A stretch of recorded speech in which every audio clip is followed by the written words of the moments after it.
technical difficulty here.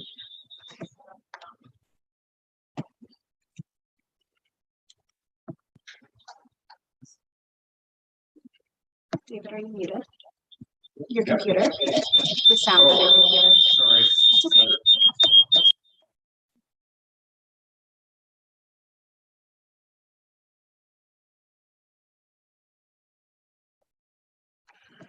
Good morning, everyone.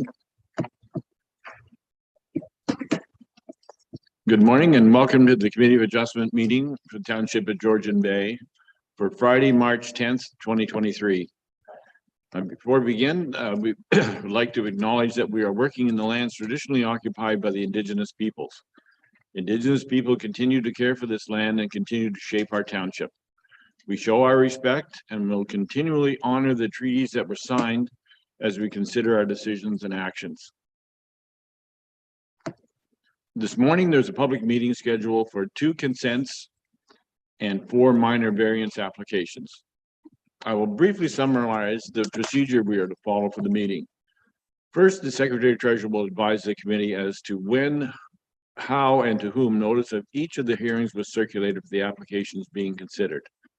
Next, each of the applications will be considered separately. Planning staff will advise of the purpose and effect of the applications and provide any information that is relevant. The Secretary Treasurer will summarize any correspondence on file, and from there, the applicant may make a brief presentation if they so choose. And the public will have an opportunity to speak to the applications being considered. After the public forum, the committee will then deliberate on the proposed applications and consider a motion to either pass, defeat, or defer the decision of the applications. The consent applications being considered this morning are B22-11 for 908 Hungry Bay Road and B23-01 for 227 Arts Lane. The minor variance applications being considered are A23-01 for 90 Trillium Lane, A22-07 for 210 Pratt's Road, A22-21 for Island 3490, and A22-22 for 68 North Street in McTier. Before we begin, are there any declarations of pecuniary interest? Okay, seeing none. We have a motion that moved by Member Jarvis, seconded by Member Matthews. Be it resolved that the Township of Georgian Bay Committee of Adjustment approves the minutes of February 2023 as circulated. All those in favor, please signify by raising your hand. Thank you. The motion is carried. I have a second motion moved by Member Schmidt and seconded by Member Predko. Be it resolved that the Township of Georgian Bay Committee of Adjustment adopts the agenda dated March 10th, 2023. All those in favor, please signify by raising your hand. The motion is carried.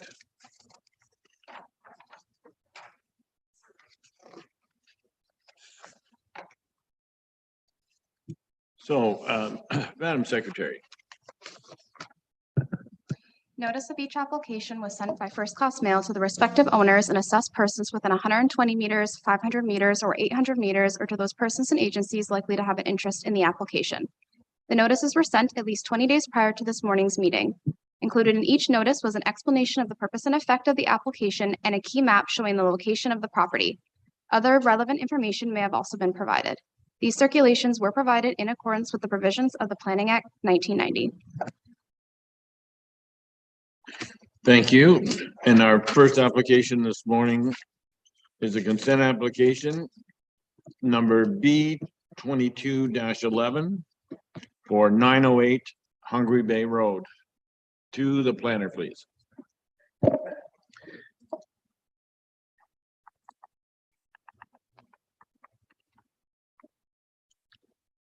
I'm just waiting for screen sharing to come through.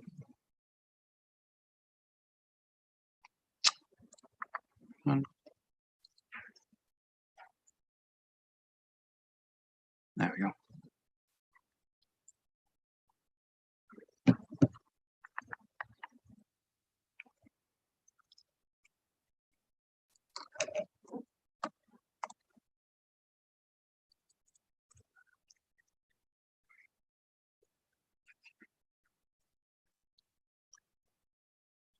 I'm just, the screens here are not a reflection of what's going out, correct? Or, okay.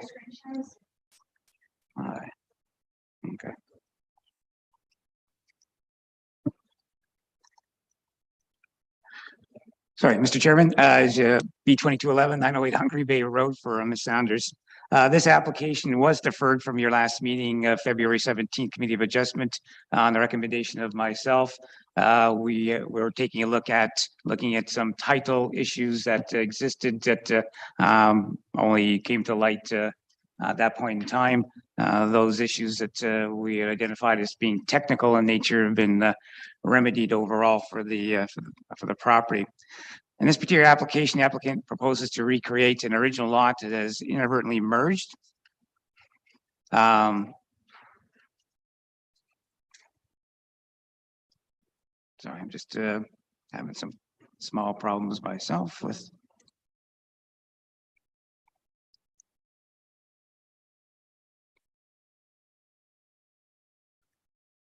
That is inadvertently merged with the other properties owned by Ms. Sanders.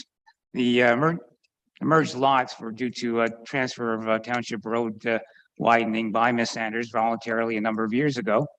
That road widening, when she gave it to the township, ended up changing the legal description of her property and ended up merging what was a single lot with other lands owned by other lands owned by Ms. Sanders.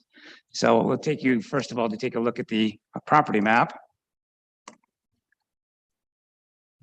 Is it changing to yours correctly? Right. Thank you.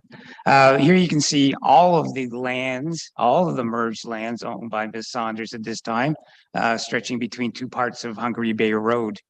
It is this, you can see my cursor. I'll show you in a second. This is the parcel that was an original lot. And due to road widening giving along Hungary Bay Road, this parcel merged with all of this. The application is to recreate this parcel here, which was originally created years and years and years ago before I was around.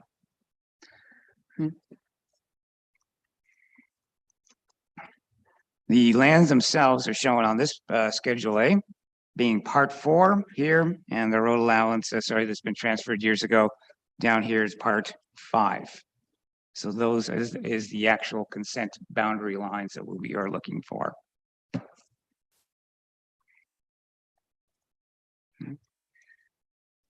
We reviewed the application against the provincial policy statement. Lands are designated rural. In this particular case, the provincial policy statement doesn't speak specifically how any issues in terms of lot creation in this particular issue. We also took a look at the district OP, the township official plan, and the township zoning bylaw. We did recognize in the zoning bylaw that the lot would be undersized in this particular case due to today's standards, and also that the location of the various of the cottage in this particular case would also need to be recognized. This past Tuesday, Township Planning Council did approve the zoning amendment for this particular property that would go in conjunction with this consent if you were to grant it. Overall, we do find that the application is consistent with the provincial policy statement, meets the requirements of the district and the township official plan, and with the zoning bylaw that was passed by the town on Tuesday when it comes into force and effect, we'll have due regard for that bylaw also, and we recommend that the consent as applied for be approved. Thank you.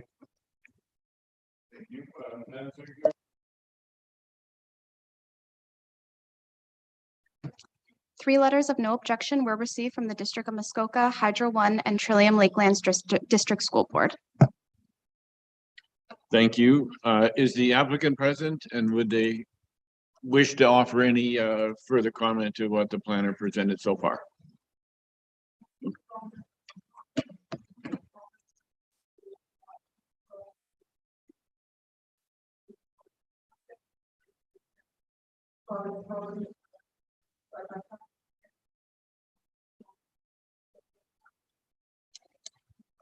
Thank you. And just for the record, could you identify yourself, please?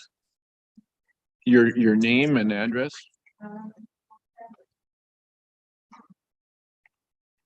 Thanks. Thanks very much. Is there any member of the public that wishes to comment on this application?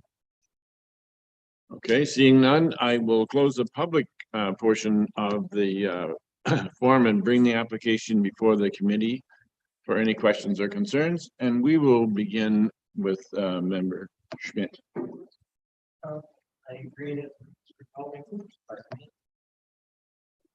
I agree that we are just resolving an error over time and bringing it back to what it once was. So I'm in support of this.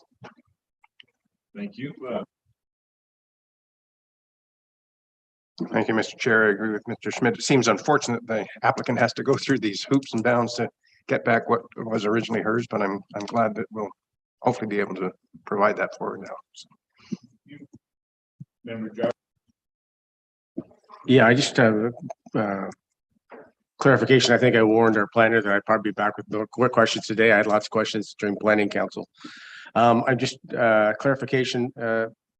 David, it says down in the development proposal under background, proposed lot area, the proposed lot area, that lot being lot the number 4, right?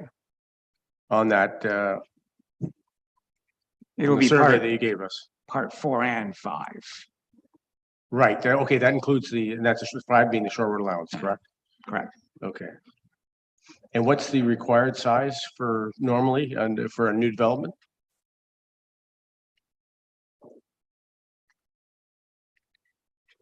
I'd have to go back to take a look at the zoning bylaw numbers to tell you the truth. SR6. 1 minute, please. David, it's not that big a deal. I'm more curious than anything else. But it would be nice to know. SR6 has 8,000 square meters for a new lot. 8,000 square meters. Got it. Okay. I don't have any other questions. Thank you. Thank you, Member Jarvis. Member Predko, please. Thank you, Chair. Mr. Smith, do you mind just commenting again on the zoning that we approved on Tuesday, the SR6 and the OS1 differences and the changes that we approved?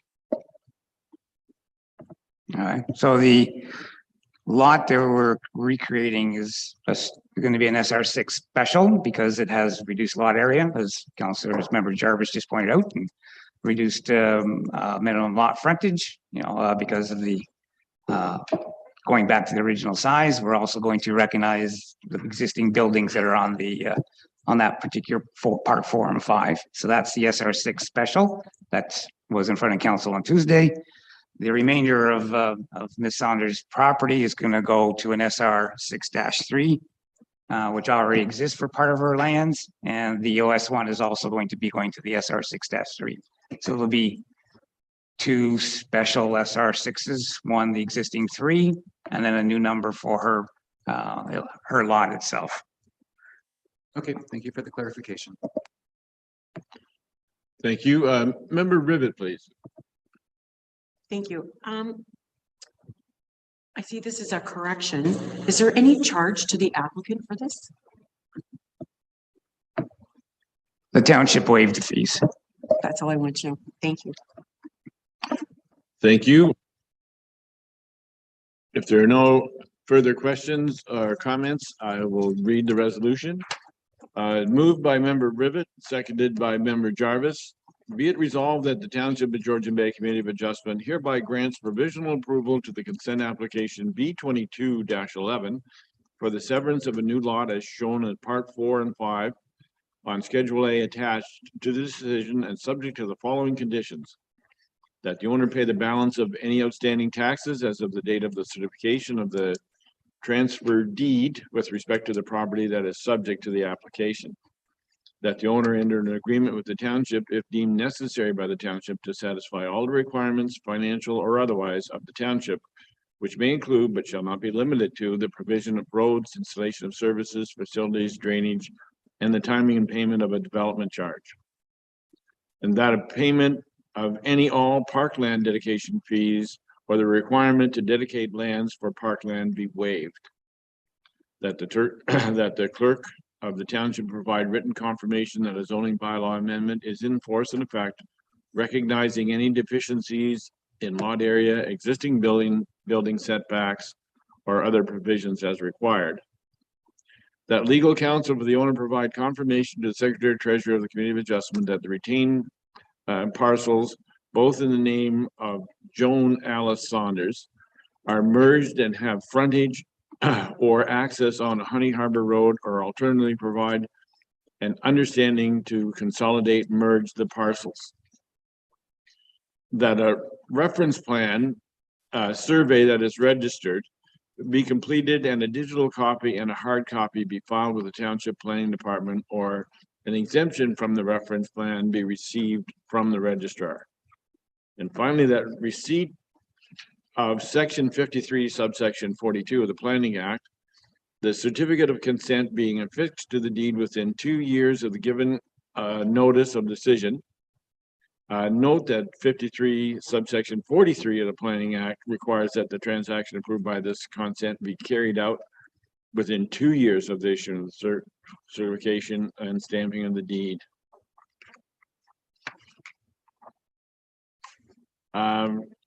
All those in favor?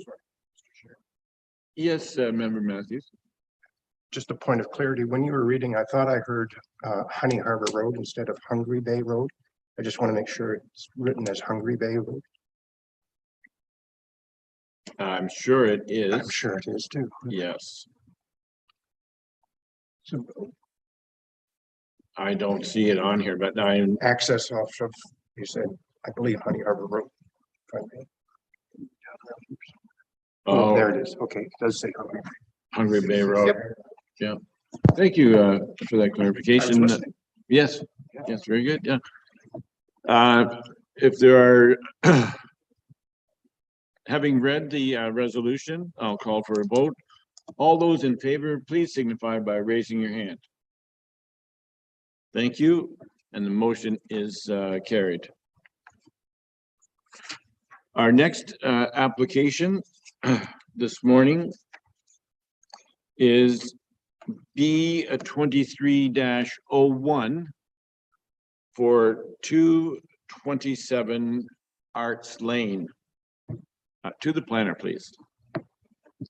Mr. Chair, B 2301 for Pearson. The application proposes to sever 930 square meters of land from 231 Arts Lane to be added to 227 Arts Lane, neighboring property. Approval of this application not result in an increase of any new lots or development or site alteration at this time. Maybe in the future. This is the location of the two lots we're speaking of. The larger of the two lots is the one that's giving up land, and the smaller of the two lots is the one that's benefiting. This is the sketch that was provided. The lands in the striped in red are the parcel of land being transferred from the 231 to the 227. There are no buildings or structures on the lands to be transferred in this particular case, and it will give the 227 property that a little bit extra of land that they are looking for at this time. Again, there's no buildings, there's no building permit, there's no at this time development proposed for this triangular piece of land that's to be going over, but that's not to say that they don't have those rights in the future, right? So.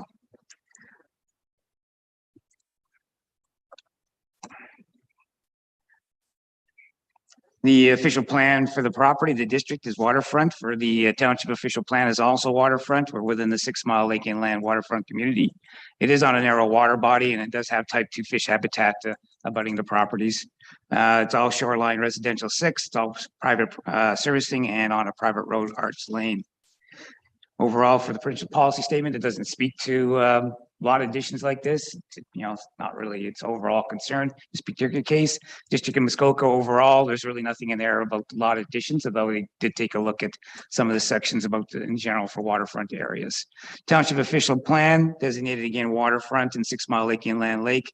The waterfront designation provides for cottages, all these types of developments. In this particular case, everything that's on the property is in conformity with the district official plan. Consents are governed through section I-42 of the official plan. And it states that they may be permitted for technical or legal reasons such as boundary adjustment, lot additions, so on and so forth. So it does conform with the with the township official plan in that way. Again, zoned SR6 within the zoning bylaw permits the types of developments on the property. We did provide a table taking a look at the areas before and after. Overall, we don't see any problems at all with where we're going to end up with in terms of the zoning bylaw. Based on the review of the policies, I recommend approval of the application. The basis that the proposal complies with the official PPS, conforms to the district and township official plans, and maintains the intent of the zoning bylaw. Thank you. Thank you, Mr. Smith. Madam Secretary, has there been any correspondence in this application? 2 letters of no objection were received from the District of Muskoka and Mario Frankovich, and 1 letter was received from Bell Canada requiring an easement for utility line, although through further conversation with Bell Canada, it was determined the easement is no longer required. Thank you very much. Is the applicant present today? If you wouldn't mind, I'd ask you to come up to the front, identify yourself. There's a microphone there and there's a little button on the bottom that should turn the light red. Okay. So yeah, my name is David Lynch. So I'm one of the owners of 227 Arts Lane. Okay. Were there any comments that you'd like to add to what the planner presented so far? No, I think Mr. Smith did a pretty complete job. Eventually our neighbors are looking at selling, so we want to make certain that, there's no issues with setbacks, easements, and possibly more important for our cottage, there's a fire pit that straddles the property line right now, which we'd like to continue enjoying to use. Okay. That's great. Thank you for those comments. Is there any member of the public present that would like to comment on this application? All right, seeing none, I'll close the public session of the forum and bring the application before the committee. And we will begin with member Rivet. The report was very concise, answered all of my questions, and I have no issues with the application. Thank you. Thank you. Member Predko, please. Thank you, Chair. I don't really have any questions on the file itself. My question really is to do with the letter from Bell and the easement, and whether or not the owner has any concerns with Bell requiring an easement across this piece of property. I'm not sure why it didn't come to light from Bell before, but I guess that would be my only concern, to make sure that there's no issues from your perspective. None that I'm aware of. I would have thought Bell already actually had access to the property, since the power lines run through really all the properties in Arts Lane. So their truck has been in there many times to deal with issues. Okay. I don't think any actual property or of the 2 properties actually has a landline anymore, but. Okay, well, with regards to the severance, I don't have any issues. Okay, thank you very much, member Predko. Member Jarvis, please. Yeah, my only question to the owner is, obviously you have access from the roadway to your property. Is that access on your property, or is that through somebody else's or through Crown land?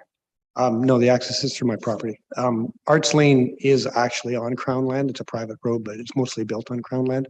But the entrance into 225 and 227 Arts Lane is through my property. Oh, I see. Okay, so it's if I'm looking at it, it's will be to the right as opposed to, I thought it looked like it was coming through from 231, but okay, No, thank you. no. Anything else, Mr. Jarvis? Okay, thank you. Member Matthews, please. Thank you, Mr. Chair. It seems pretty straightforward. It looks like a logical thing to do. And I would say it would help with the setback from your existing building to the lot line. So I have no objection. Member Schmidt. I agree with everybody here. Glad to see a couple of neighbors getting along and making something make sense in the future. So support this. Okay, thank you very much. If there are no further questions or concerns, I will read the resolution. Moved by member Schmidt, seconded by member Matthews. Be it resolved that the Township of Georgian Bay Committee of Adjustment hereby grants provisional approval to consent application B 23-01 for a lot addition as shown as on Schedule A1 and A2 attached to this decision, and subject to the following conditions. That the owner provide a property tax certificate or correspondence with the Township Financial Services indicating that all property taxes have been paid up to date with respect to the property that is subject to the application. The legal counsel for the owner provide confirmation to the Secretary Treasurer of the Committee of Adjustment that the lot addition several parcel has merged with 227 Arts Lane, or alternately provide an undertaking to consolidate and merge the parcels. That a reference plan be completed and a digital copy and hard copy be filed with the Township Planning Department, or an exception from the reference plan be received from the registrar. The reference plan shall conform substantially to Schedule 1 and Schedule A2 attached to and forming part of this decision. That Section 50 subsection 3 and Section 50 subsection 5 of the Planning Act apply to all subsequent conveyance or transaction involving the parcel of land that is subject to this consent. That pursuant to Section 53 subsection 42 of the Planning Act, that the certificate of consent be affixed to the deed within 2 years of the giving of notice of decision. Note that Section 53 subsection 43 of the Planning Act requires that the transaction approved by this consent must be carried out within 2 years of the issuance of the certificate. And that all fees and disbursements, legal, engineering, or planning, if any, incurred by the township with respect to this application be paid for by the owner. All those in favor, please signify by raising your hand. Thank you. The application is approved and the motion is carried.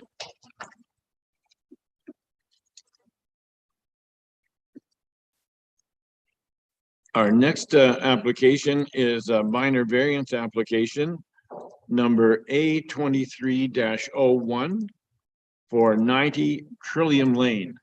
To the planner, please. Perfect. Thank you. Through you, Mr. Chair. I'm just going to share my screen quickly.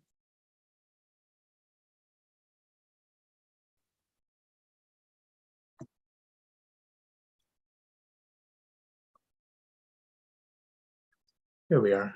Hopefully everyone can see that. So again, thank you, Mr. Chair, members of committee. The subject property is located at 90 Trillium Lane. It has an area of approximately 3,841 square meters with 61 meters of frontage on 6 Mile Lake. The subject lands are currently developed with a single detached dwelling and boathouse and are generally well vegetated with mature trees and natural ground cover. Surrounding land uses include low-density shoreline residential. The lot is designated waterfront and waterfront area within the township and Muskoka official plans respectively, and zone 6 Mile Lake residential SR6. The applicants are proposing to demolish their existing dwelling with a gross floor area of 133.78 square meters and to construct a new dwelling with a gross floor area of 189.75 square meters. So the existing dwelling can be seen here on the screen. The proposed dwelling, porch and sun deck are located in this area. The existing dwelling is located 9.27 meters from the shoreline of 6 Mile Lake, whereas the proposed dwelling would be located approximately 21.73 meters, and the screen porch would be located 18 meters from the shoreline of 6 Mile Lake. And those that's in accordance with the zoning bylaw 2014-75. The existing dwelling has a width of approximately 17.5 meters, whereas the proposed dwelling, screen porch, and sunroom would have a total width of 20.29 meters. As the provisions of the zoning bylaw would only permit a maximum dwelling width of 15.26 meters, a minor variance is required to increase the permitted width of the dwelling to 20.3 meters. Regarding the 4 tests for minor variance, the proposed single detached dwelling is a permitted use in both the township and Muskoka official plans. Additionally, the Muskoka official plan and Georgian Bay official plan require a minimum setback of 20 meters from warm or cool water lakes. Section C1.4.4.2B of the Muskoka official plan states that development or site alteration in Stratum Seem to 2 have deer lost the wintering audio. habitat I'm not sure if should the conserve plan- valuable conifer thermal cover, feeding areas, and movement corridors. In this case, the proposed dwelling would be sited to comply with the provisions of the zoning bylaw, as I previously mentioned, Okay. leaving the balance of the lands to remain naturally vegetated. And Curtis, we further can't to hear that, you. oh, pardon me. We've lost your audio.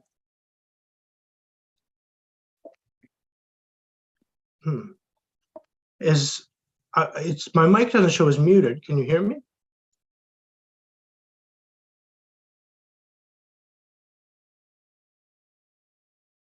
Is that any better? Just testing.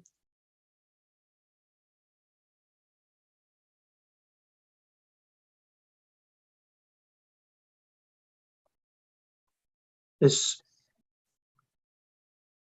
It should. Yeah, or Scarlet.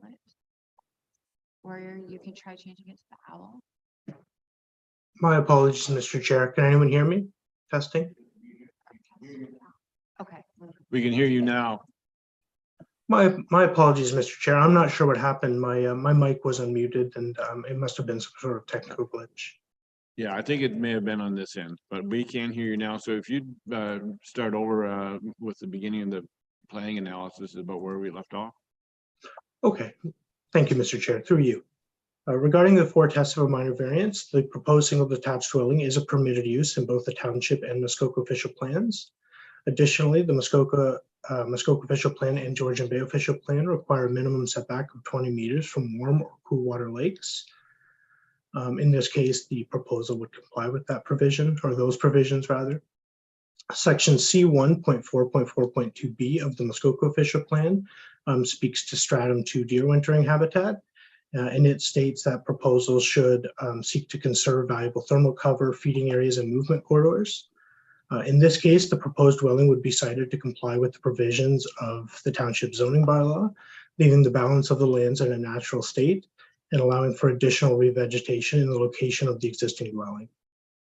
Accordingly, staff are of the opinion that the application maintains the general intent of the township of Georgian Bay's and Muskoka official plans. A review of zoning bylaw 2014-75 indicates that the proposed development complies with all applicable provisions of the zoning bylaw, with the exception of the requested increase to the width of the dwelling. As previously mentioned, the existing dwelling has a width of approximately 17.5 meters, whereas the proposed dwelling, screen porch, and sunroom would have a width of 20.29 meters. And I just want to highlight that's a difference of approximately 2.79 meters. As the proposal represents an improvement over the existing development with an increased setback to the shoreline and will allow for further revegetation of the shoreline buffer to mitigate the visual and environmental impacts of the development. Staff are of the opinion that the application maintains the general intent of the township of Georgian Bay's zoning bylaw. Regarding the minor variance being desirable, the proposed development is located again within the setback requirements of zoning bylaw. And it leaves sufficient room between the dwelling and the shoreline to enhance natural vegetation and maintain, and establish natural vegetation in that all-important shoreline buffer. Planning staff are of the opinion that the proposed minor variance is appropriate and desirable for development of the subject lands.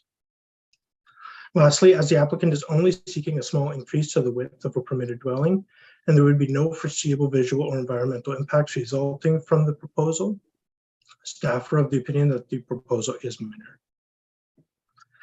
Therefore, staff are recommending that the application be approved as the proposal appears consistent with the provisions of the PPS and meets the 4 tests of a minor variance. That concludes my presentation. I'd be happy to answer any questions that committee may have. Thank you very much. Madam Secretary, has there been any correspondence in this application? 7 letters of support were received from Greg and Diane Cameron, Daryl and Carol Bond, Faye and Keith Thompson, Frank and Mary Body, Patrick McGrade, Ryan and Shannon Newell, and Shandy and Jason Fisher. Thank you very much.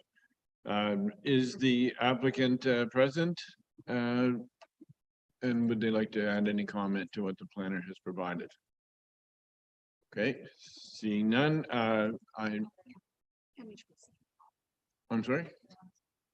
They're on Zoom. Okay. I don't see them. Oh, good morning, members of the committee. Can you hear me? I just got an upgrade to participant. So your audio is breaking up there.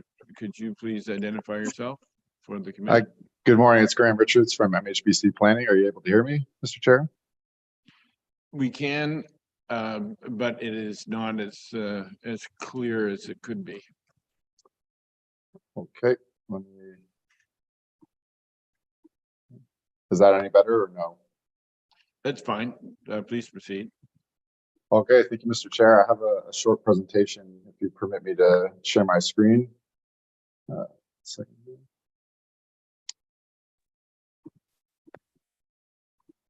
Right. All right, members of the committee, good morning. Thank you for having me here. I have a short presentation prepared for the minor variance application at 90 Trillium Lane, and I understand that Glenn McClelland, the owner and applicant, is also joining us today. That's So correct. Perfect. Good morning, Glenna. Good So morning. I don't want to go over the entire staff report, as we agree with the staff report and the recommendations, but I do want to highlight a few key things, in particular that the application will result in a modest sized dwelling that is appropriate for the lot and it's further set back from the shoreline. There is significant vegetation on the property and there's significant screening between the neighboring properties, and I have a few site visit photos I'll be showing shortly.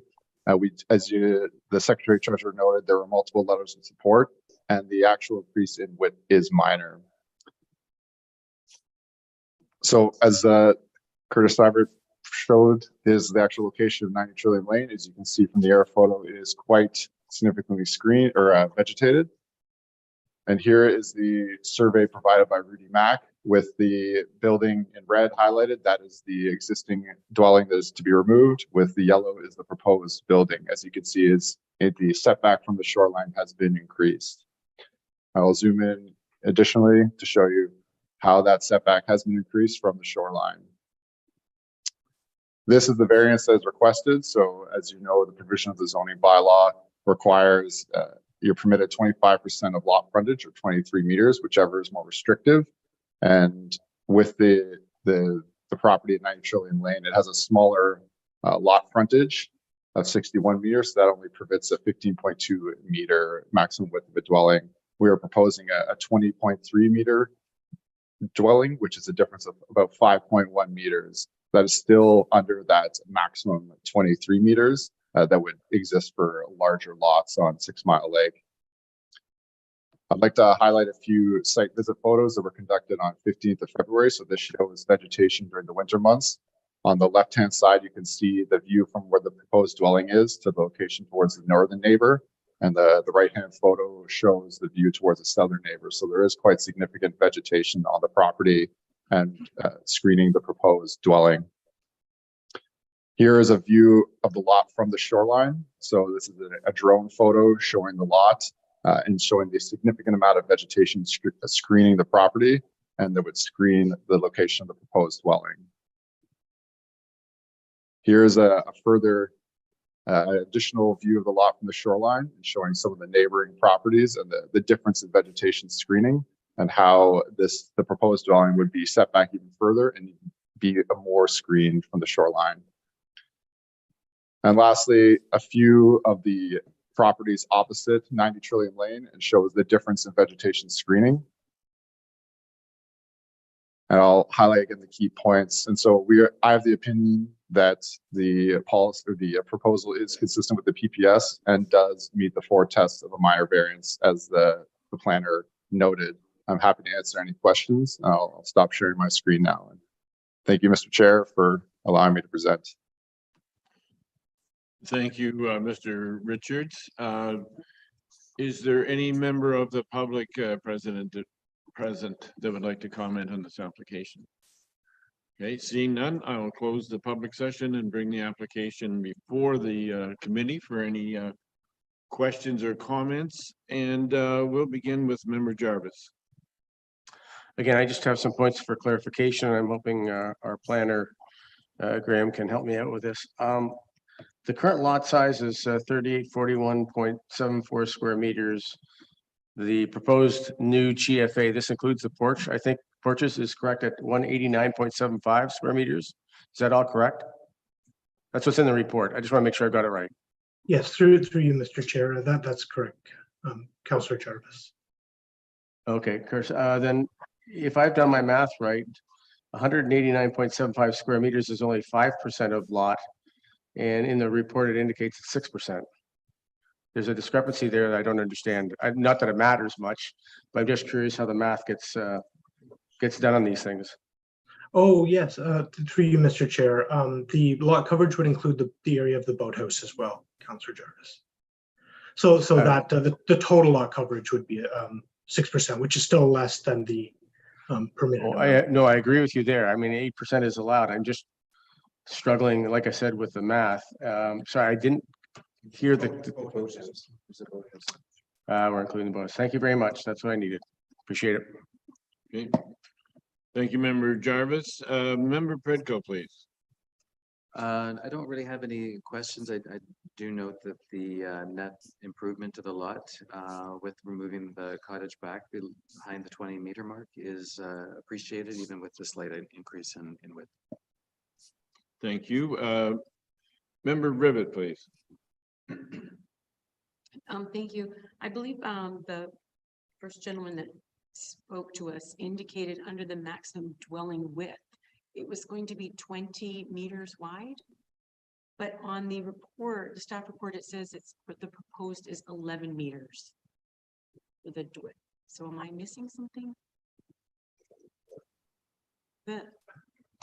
On page, sorry, it's not written. On the staff report. 2, 3, 6, 7. On the chart, dwelling structure, net maximum width of dwelling permitted is 8.7, existing is 11, proposed is 11. I'm reading the report from staff.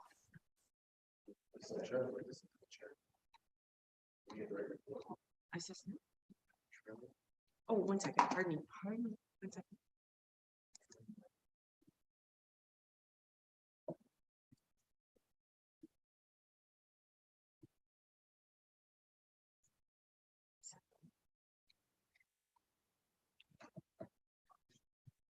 Member Rivet. Okay, thank you. Yep. You're okay with that? Yes, fine, All thank right. you. Thank you very much. Member Schmidt, please. In reviewing this, I think this is an excellent improvement to the property, and I think it'd be a great addition to the lake, and in full support of this. Thank you. Member Jarvis, or Member Matthews, please. You guys look alike. We sure do look alike, don't we? I'd be happy to look as good as Mr. Jarvis. I had the privilege of being out on the site. It looks like there's going to have to be some trees that are taken down for the new construction, but there seems to be a lot of trees in the front, so I don't think the view from the canoe will be diminished by any means. So I would support this. I also, just a word to the applicant, I hope you'll save the building permit that I saw tucked up under the eaves from 2003 for nostalgia. So. Yes, that would be our plan. I didn't realize it was still there. It was interesting to see. So thank you. Thank you, Member Matthews. Okay, if there are no further questions or comments, I will Yes, Member Jarvis, please go ahead. With your indulgence, thank you. My question came up after visiting the site. Are you planning to do any replanting in and around the old foundation? Because it's going to be quite a scar in the landscape based on what we saw there from the old foundation. You mean where the existing cottage is? Do we plan to replant? Probably not, but our approach to the cottage is to just sort of let it be and we like the way the natural environment develops. And it's one reason also that we really did not want to put the septic at the back of the lot. There was one proposal to put it way back at the lot on the far side of the right of way, where there's a bit of a ridge there between the right of way and the road.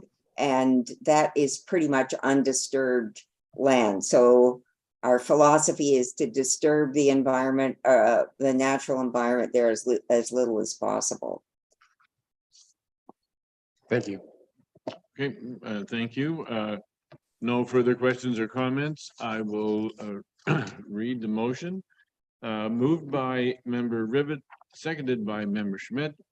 Be it resolved that the Township of Georgian Bay Committee of Adjustment approves minor variance application A 23-01 to zoning bylaw 2014-75 as amended for 90 Trillium Lane to permit a maximum dwelling width of 20.3 meters.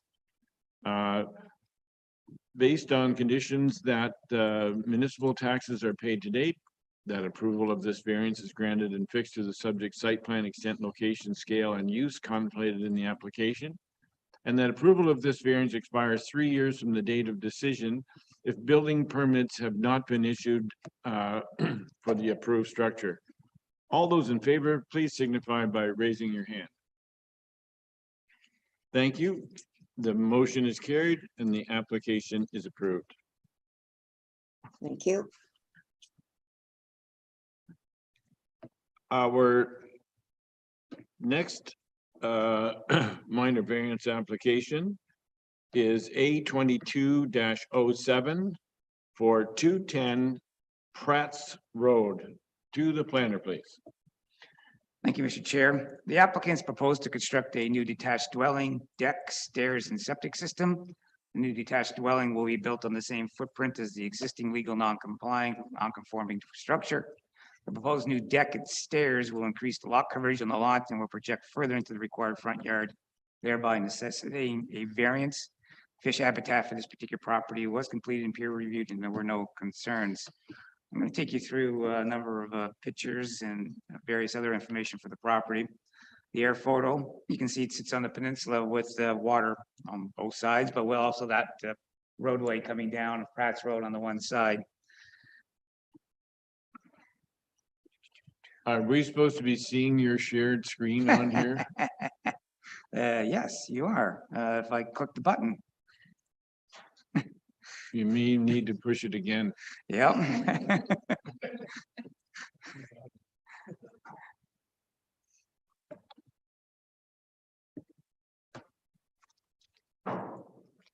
Okay. So just start the pictures. How's that? We can see you All now. So the property you can see sits on the peninsula with Pratt's Road on the one side, lakes on two sides, and it's the side of the roadway, that side of the roadway where the PSW and the fish habitat constraints come up, and we'll see that in a second. The pictures of the property from the front. And when we get down to these ones here, you can kind of see where the landscape itself begins to rise right along the lake on the left-hand side there. And the access down to the dock and so on and so forth is through the somewhat of a narrow, not totally narrow, but a smaller area between those two rock landforms. So that's the area of the property they've been able to put their walkway on, as you can see overall. So when we talk about the natural portion of the lakeshore being in maintained and so on and so forth, they don't have a lot to work with because you can see the rock on the top picture.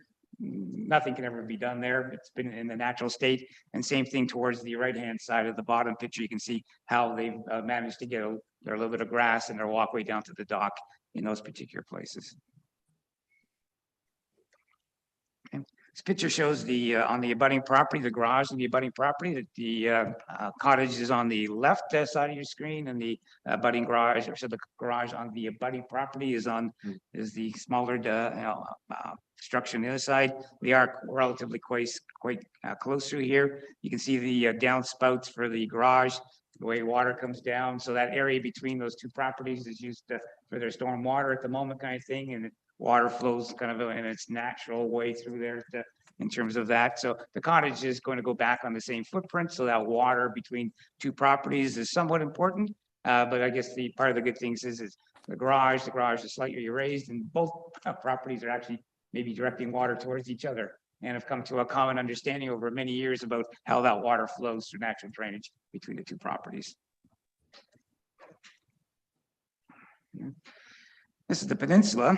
In this particular case, I was a little upset seeing this map because the green is a designation of crown land. And you can see it's not just on the Hall's property, but the entire peninsula. Somebody stuck a designation of crown land on their property. Probably, by mistake, nobody's looking at anything nefarious or mean here, but it's like, okay. At the same time, the district and the township official plan allow us to use a further interpretation of anything within the certain distance of water body, and all the rest of it is considered to be waterfront, even if not designated that way. So, we have to be a little bendy, I guess you could say at times, rather than putting people, in this particular case, through an official plan amendment to fix a crown land designation that probably shouldn't have been there to begin with. Probably, no, should not have been there to begin with, right? So, and we can see on the both sides is the M&R fisheries and the PSW on both sides. And again, the roadway is what separates the fish habitat type 1 is the, I don't even know what color that is.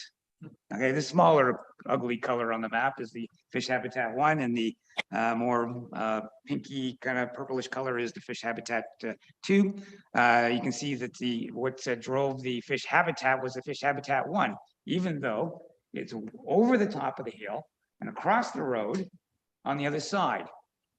So even though the cottage is built way down on the other side, for some reason we triggered a requirement to study fish habitat, even though it's uphill, across the road, and down the other side.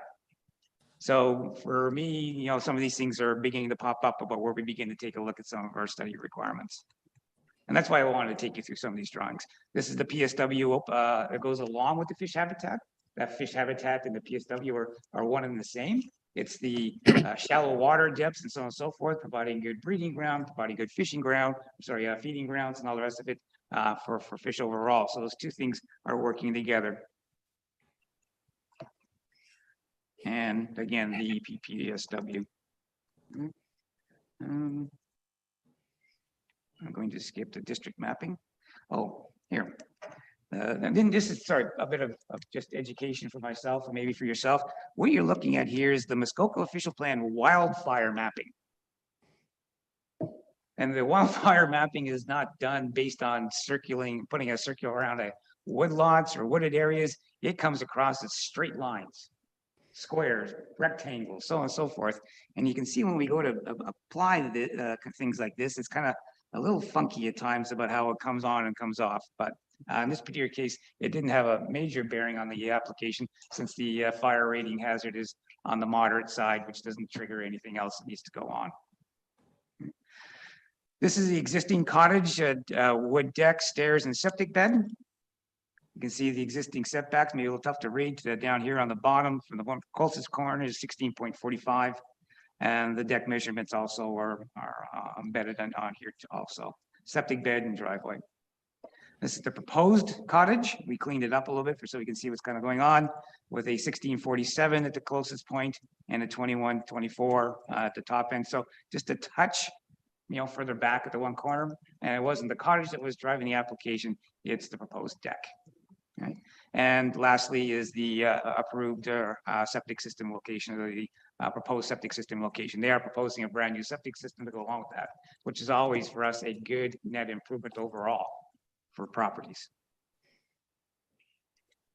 The official plan, and I'll come back to this in a minute. We've been talking about this a little bit. The official plan has a policy of something or other that says 2 stories plus a roof is what's talked about in the official plan. So when we talk about 2 stories, this is you can take a look at this and go, whoa, wait a minute here, David. This looks like 3 stories. All right. So the if you want to call it the spin, the interpretation is that obviously we have 2 full stories, the large glass for the 2nd story and the main floor. The walkout basement is a story, but when we take a look at our zoning bylaw, when at least 50% of that basement is covered, whether it's covered the way in this particular case or covered halfway up the wall, it's not considered to be the story because it doesn't give you that full building width exposure like you would have like if it was 3 stories of glass. So we does get, cut them a little bit of break in here where we begin to have a 50% on the basement. So we would consider this to be 2 stories because the basement walkout is not to be classified as a story because 50% or more of it would be covered by roughly 50% or more would be covered by foundation wall or retaining wall and therefore not exposed to the lake. And that would be backfilled and all the rest of it with how it goes.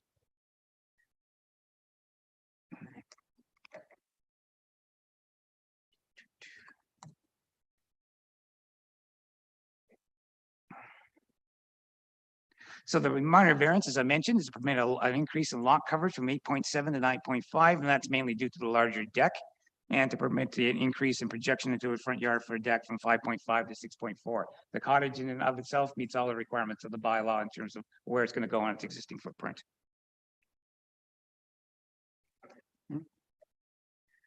We looked at the district official plan. There's quite a few policies that theoretically it would trigger. 1, 2, 3, 4, 5, 6, 7, 8, 9, 10 overall.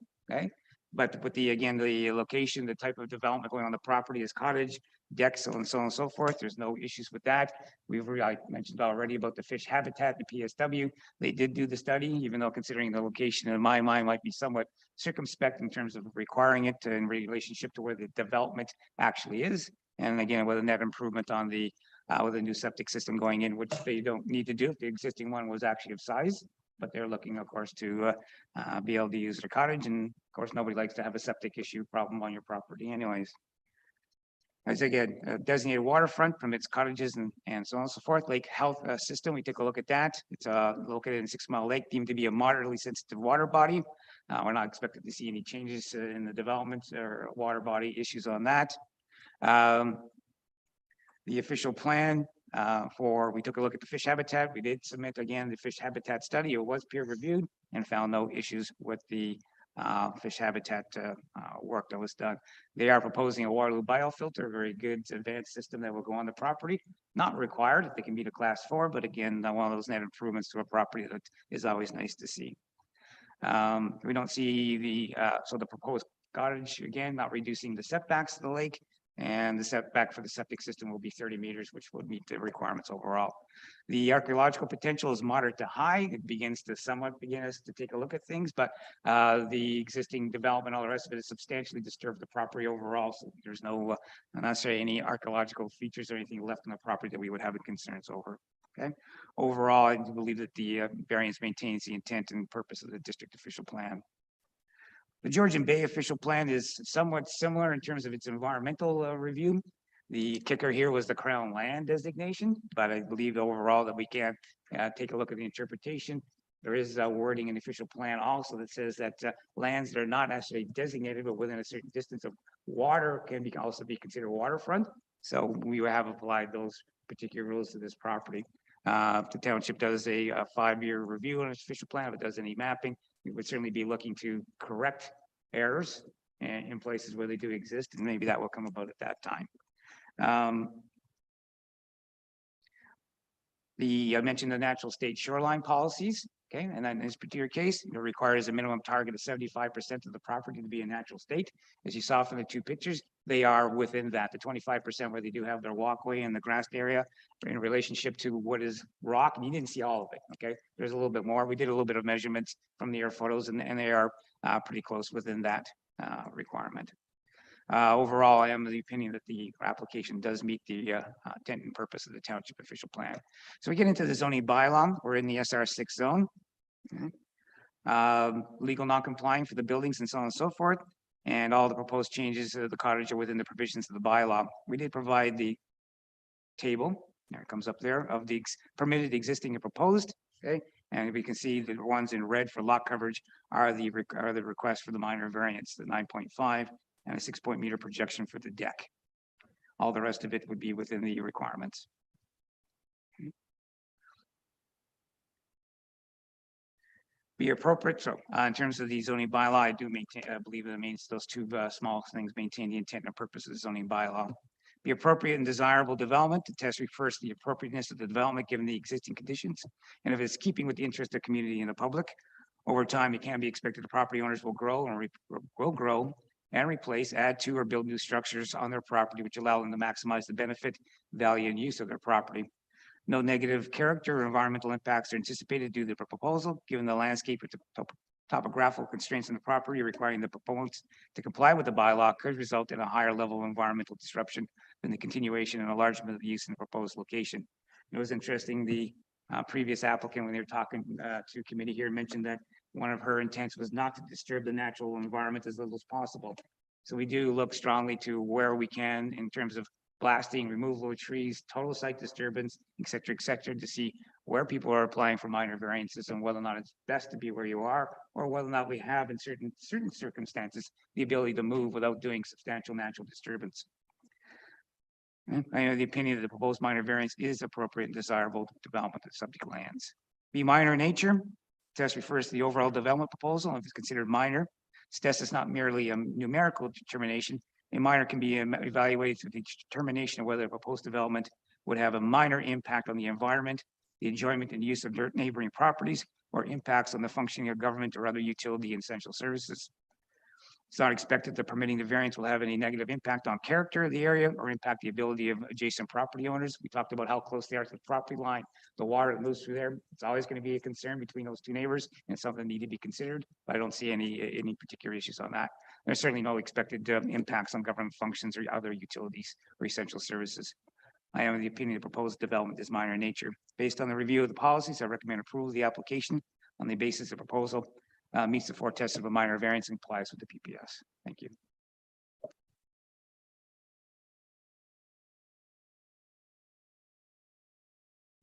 Two letters of support were received from Claudette Sharon and Leslie Bell.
Are you able to hear us? Because we can see you but can't hear you. I can hear you now. Can you hear me? Yes, yeah. Oh, good. Thank you. Now, did you have anything to add to what the planner had provided us so far? Thank you, Mr. Chairman. Good morning, Mr. Chairman, committee members and staff. I should identify myself. My name is Peter Hungerford. I'm a senior planner with Murray Poirier Planning and Associates, and our address is at 44 King William Street in Huntsville, P1H1G3. And we are appearing this morning on behalf of our clients, Erica and Chris Hall. I think Dave has done an excellent job in providing an overview of our application. Essentially, our application is to provide for the replacement of a quite aged cottage and a septic system with a new structure that conforms pretty much to the bylaw, except for a minor increase in coverage and a minor adjustment to accommodate a wider deck that runs across the face of the cottage. The application was supported by our environmental study and a scoped peer review that was undertaken by an environmental consultant on behalf of the township. And I think that's adequately addressed any concerns that might have existed because of the various designations and mapping details that were available. We don't expect there to be any negative impacts on the property. Our construction of the cottage and the replacement of the septic system will be located on the property where We don't believe any trees will be removed, so all of the existing vegetation should be maintained. I guess on the basis of our report that's been added to the committee's agenda and your planner's report, we would recommend this application for minor variance be approved. We believe that it satisfies the 4 tests that the committee is required to have regard to in considering applications such as this. Thank you very much, Mr. Chairman. Thank you very much for that presentation. Is there any other member of the public or otherwise that would like to add comment on this application? Very well. Seeing none, I will close the public session and bring this application before the committee for any questions or concerns. And we'll begin with Member Rivet. Thank you, Mr. Chair. My only question is, of course, whenever there's something new, is to try and be as compliant as possible. So I'm just wondering if there's a reason it can't be moved back to bring the front deck encroachment at least to what's existing. Because it is going to be a rather large cottage that's going to replace it on the footprint. Can it be moved back to move it into compliance? That is my first question. And my second question is, does the property owner own straight through from 6 Mile beyond the road allowance to Platt's Lane? Do they own the entire lot through? Do they own beyond the road allowance, beyond Pratt's Road is my question. Those are my 2 comments. Okay, and I'm not sure if the agent for the applicant is able to answer those, or if the applicant wishes to address those. Please go ahead. I don't believe our client owns any more property beyond the limit of the road allowance. That certainly is our understanding. And in terms of relocating the cottage, given the practicalities on the site, our intention was to maintain the existing footprint. There are some issues now in terms of the location of the cottage, in terms of side yards and such, and so our hope was to maintain the existing footprint. Okay, thank you very much. Anything further, Member Rivet?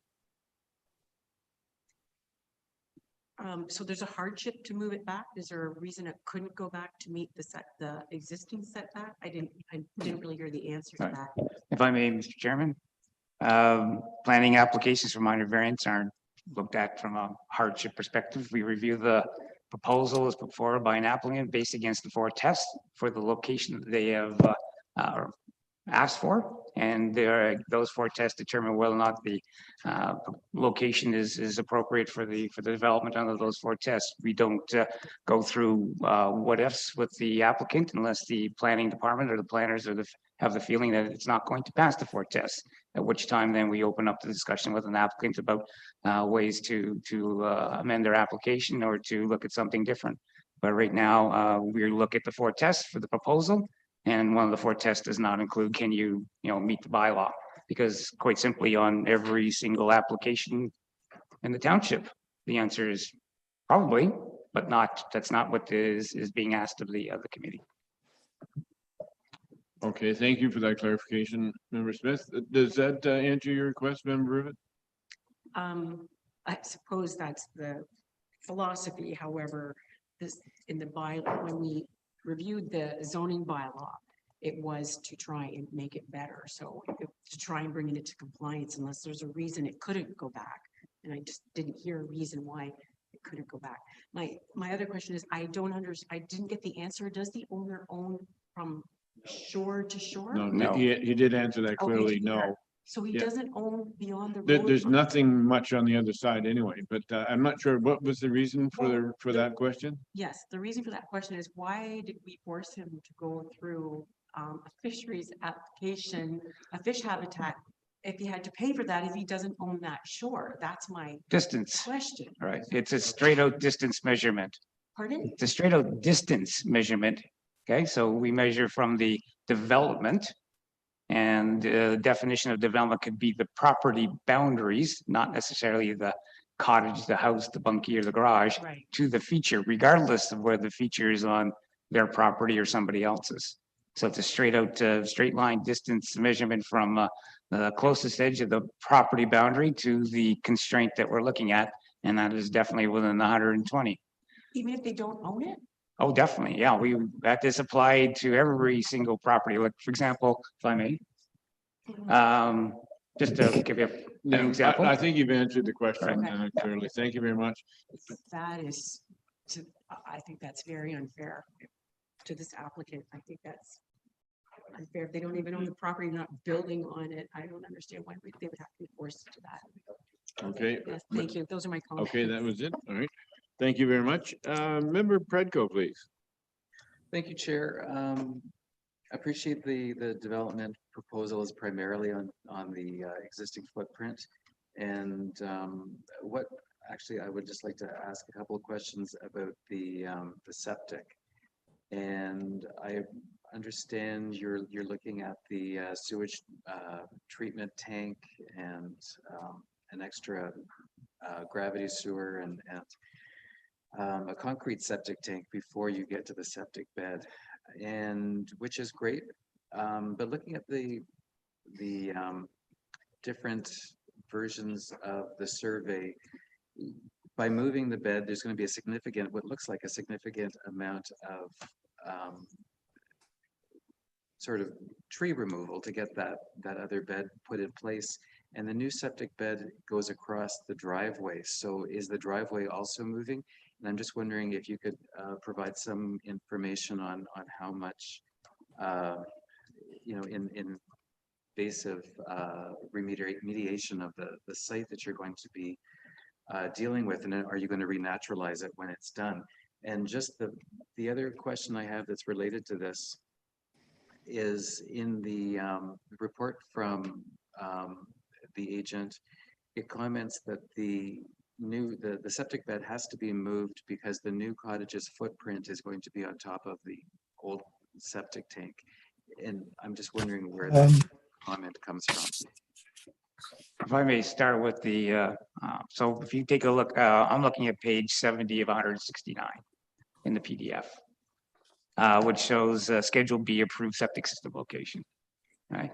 The bed itself, what you're seeing all those lines, that's not the extension of the bed. Those are just the measurement lines that go out. The bed itself are the heavier dark black lines, and the heavier dark black lines do not extend to the driveway. The rest of them are extensions of lines in order to show dimensions that were going to be used. So the bed itself does not, and as a Waterloo biofilter, it is typically a smaller system, and it will not go, at least on this drawing, underneath the driveway in this particular case. So the heavy black lines, that's the extension of the tile bed itself, and it will end at at least this drawing. Okay, Yeah. I was thinking it was the Mr. entire. Hunger, yeah, and Mr. Hunger may be able to answer your other question. Right, thank you. But if I may interject, Mr. Smith, just for clarification, the applicant here is requesting minor variance for an extension to his deck. I'm not sure how the septic system location or anything to do with the septic system rolls into that application. So my question really is, I'm just wondering what, from the planner, what his comment would be. Mr. Chairman, if I might comment, is that appropriate? Yes, go ahead. Yeah, our clients advised that the existing septic system is a substantially raised bed behind the cottage.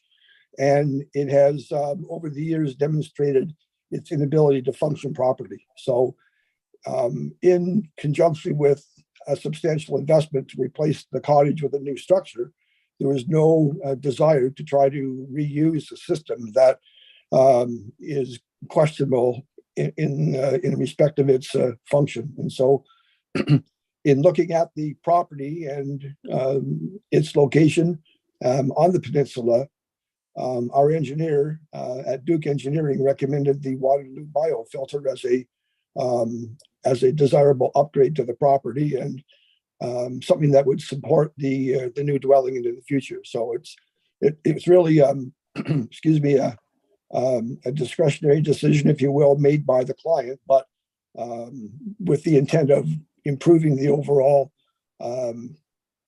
occupancy of the property, if you will, and ensuring that there are no issues environmentally going forward. Okay, well, thank you. I appreciate that. But just getting back to the township planner for a moment, I just wondered why we're talking about a septic system here. A very good question, Mr. Chair. What I've been able to observe over the short period of time I've been with the township is that the applications and the discussions on applications is more than just the application, just the deck projection, just the height increase, whatever it may be. That there is been a desire by members over the years to talk about how the overall objectives of the township of environmental and so on and so forth are being improved or at least maintained for applications. So planners have been including in their reviews and in their information to members a whole bunch of other things extraneous to the application in itself in terms of deck projection in this particular case, because we found that it is being raised and we've been proactive, I guess, in some respects in providing that information to members so that we have it available at at a meeting such as this. Whether or not it should be there, I think is a fair question about going down rabbit holes that are not in relationship to the application itself.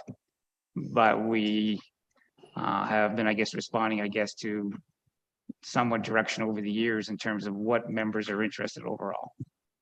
Yeah, and my focus there with the essence of being efficient and saving time, discussions relative to the septic system are with the building department, in my opinion, not with the planning department, and certainly not with the committee of adjustment. So I certainly am not sure of what the expertise is involved there, but it's certainly not in our mandate. So with that in mind, was there anything else, Member Prego, that you wanted to?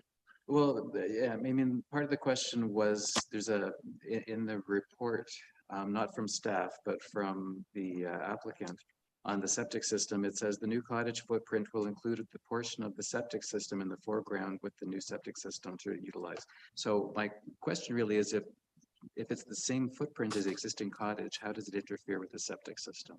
That was my only cottage question, and if that's beyond the scope of the minor nature of the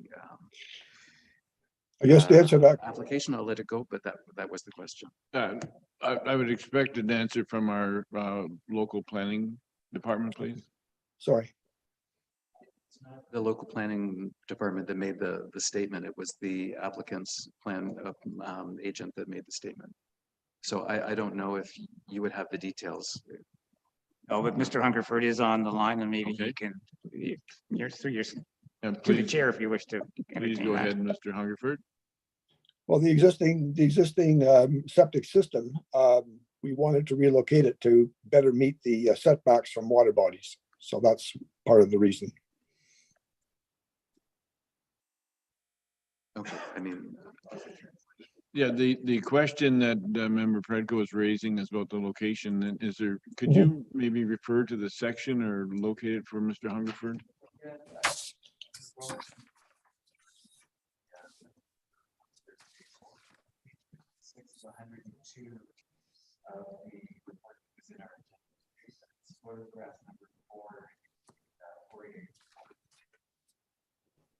Very long. So the pages aren't there. It's photograph number 4. Really, And your question was about where the septic is located? well, with the comment that's cottage footprint of the existing septic system. So like we're on the same footprint now. Effect, I mean, I understand. Yeah. Great. But questioning why there's a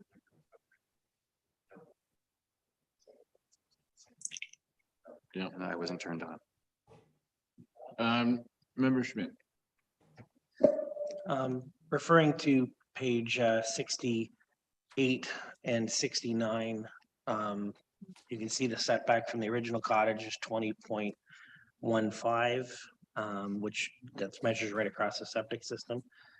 And the new one is 20.175. There's a nominal difference in the back corner, but that's where the septic is currently located, which looks to me directionally toward the more sensitive land. So flipping the septic around the other direction out of the way certainly seems to make sense to me. I'll buy that. Okay. All right. Thank you for the clarity on that and your observation. Are there anything else, Member Petco? Okay, very good. Thank you. Member Jarvis, please. Yeah, sorry to sound repetitive, but I'm getting confused here. If the new cottage is on the footprint of the old cottage, and I'm looking at page 66. I see a new cottage plan that is not on that is partially on the footprint of the old cottage, but is not, doesn't have the same orientation, and is not on the footprint of the existing cottage. Am I looking at things wrong? And who's got their microphone on? So the word footprint is fair enough, you know, is it exactly?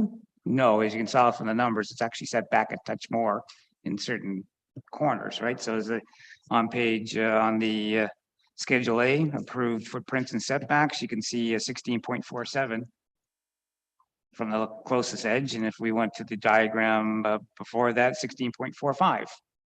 You know, So in terms of setback, I'm sorry, as opposed to the total building footprint itself, okay? And the setbacks on the side yard, et cetera, okay? Are almost essentially the same. So the word exactly the same footprint is probably a misnomer, but as you can see overall size wise and so on and so forth, is essentially meeting that concept within it. Is my and again, interpretation. it just goes to a comment I was going to make, which was I admire somebody for trying to not disturb too much property by just going over the same, you know, using the same foundation. I see that is not the case. And in the photograph that showed the next door neighbor's garage, I saw the foundation of the current building certainly needed work anyway because of the drainage. So I can understand that that would make sense. But I think it's misleading to say that this new cottage is using the footprint of the old cottage, because it really isn't. Not in the context that I was thinking. This would also help with member Rivet's comments about septic, because in essence, with the building, the new building, as I'm looking in this survey, there's not much room for septic except where they're proposing to put it. So that makes sense. Having said all that, I have a math question. I like math questions. And indulge me, somebody here. I've got the dimensions of the new building is 12.266 meters by 10.363. I had to do some adding to get all that together. That came out to 127 square meters, which to me is only 8% of the property, not 9.5. So I'm just wondering how we get to 9.5% coverage. We do add the decks, of course, and all the rest of it. I took the dimensions. I thought of everything when I added everything up. I would have to sit down again with a calculator and go through everything. Sorry about again. that. I can't.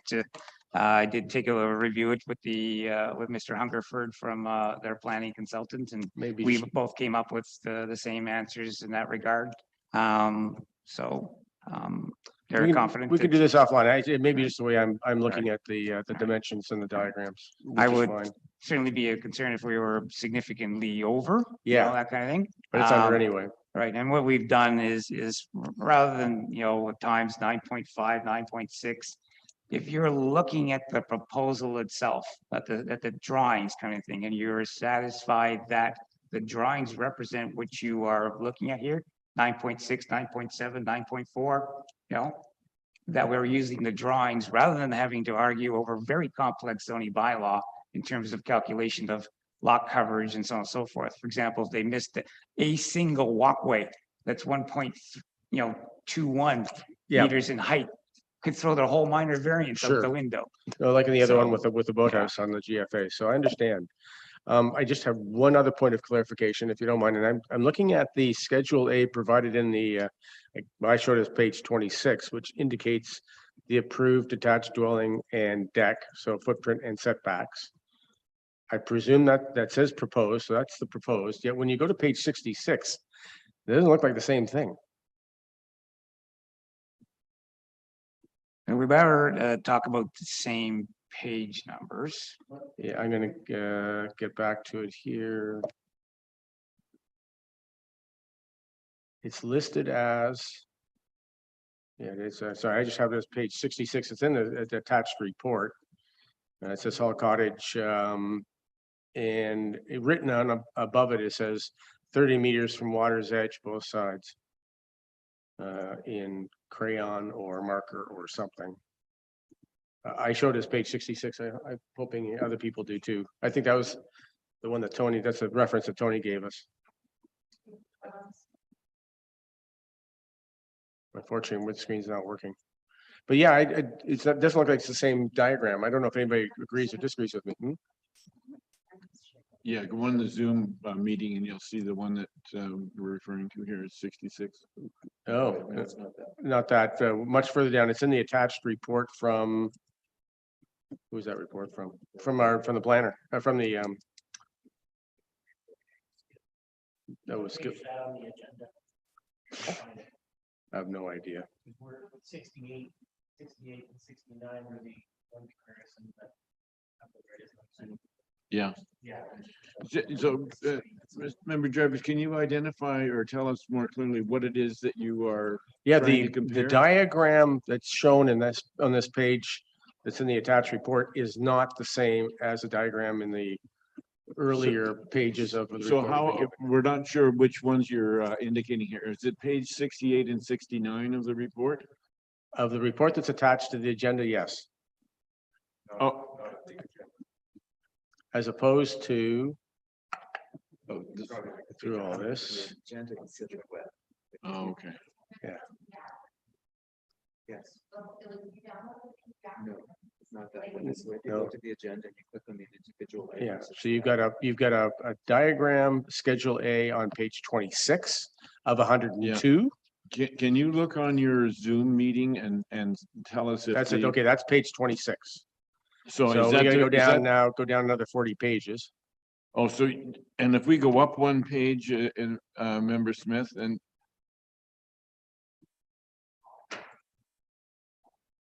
I assume it's an older survey because it's from 2019. I don't think it's this proposal. It just attached it. Yeah. They have made modifications. It could be, but it's in the And, report, so I want to clarify. just so we can move on here, what was the concern that you had, Member Jarvis? Well, if we're being given two different plans, I have a problem with that. Is it page 109? Yeah, can you share, your screen? Can you stop screen sharing and Member Jarvis can share his How screen? do I do that? Yeah, Can you go back to Zoom? Now click the green screen share. And then share it.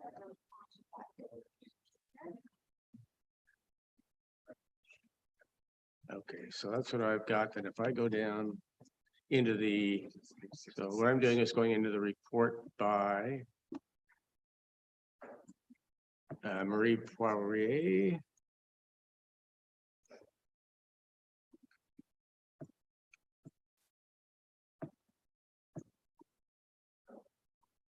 Where are we here? What page did you come up with a page on that? 66. Not as easy to find this way, is it? That looks like it there, but that's not the. Keep going.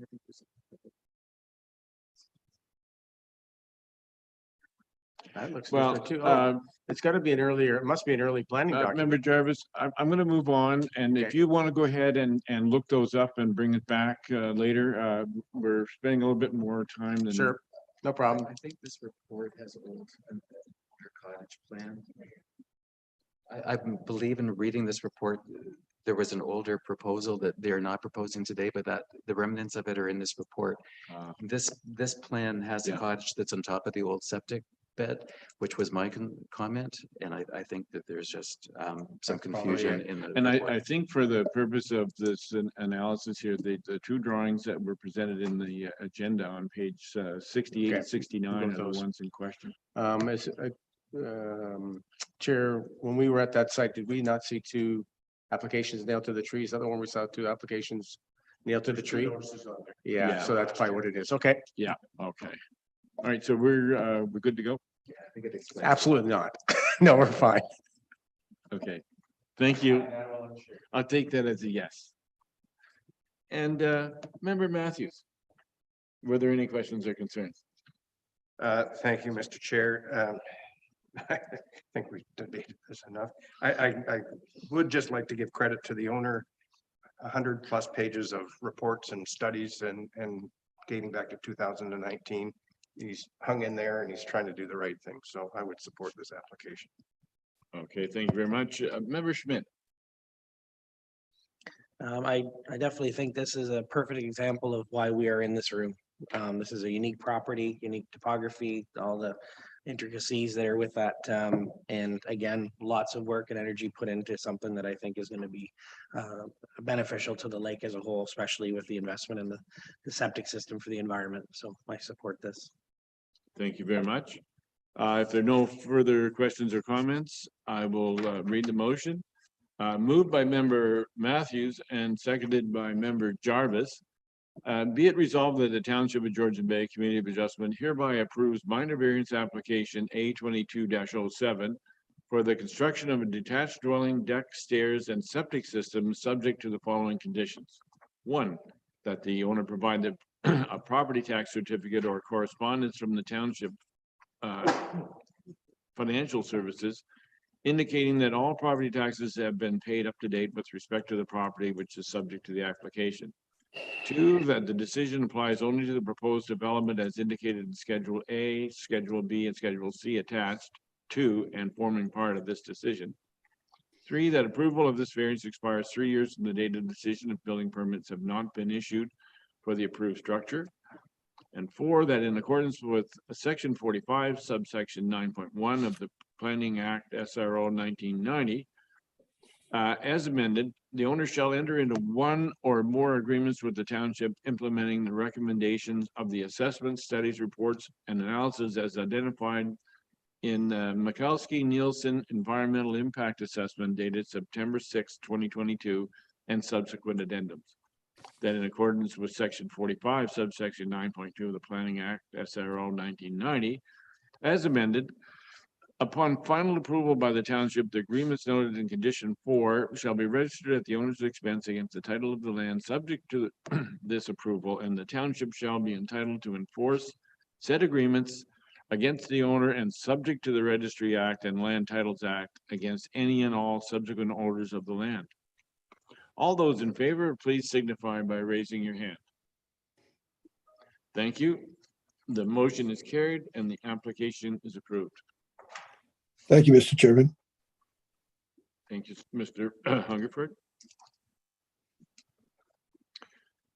Our next application is A22-21 for Island 3490.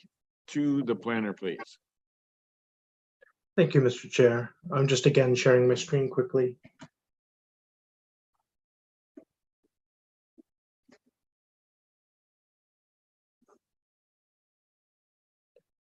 Here we are.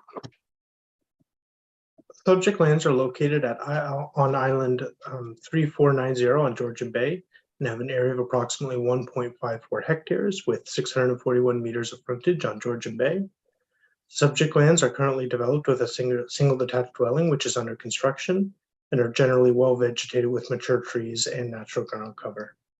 Surrounding land uses include low density shoreline residential and open space. The lot is designated waterfront and waterfront area within the township and Muskoka official plans respectively, and zoned Go Home Bay shoreline residential island with exception 52. In 2019, Council passed a site-specific zoning bylaw amendment to permit the construction of a single detached dwelling and septic system on the subject lands. On August 12th, 2019, the owner then entered into a site plan control agreement with the township to implement the recommendations of an environmental impact study that was completed in support of the 2019 zoning bylaw amendment application. Then in 2020, the owner obtained a building permit for the single detached dwelling. Following the approval of the building permit, the owner amended his design to include the use of 2x6-inch lumber for the exterior wall construction instead of the approved 2x4-inch lumber that was approved in the permit. As a result, during the framing inspection on June 8th, 2021, the inspection was denied, and the owner was requested to submit revised permit drawings.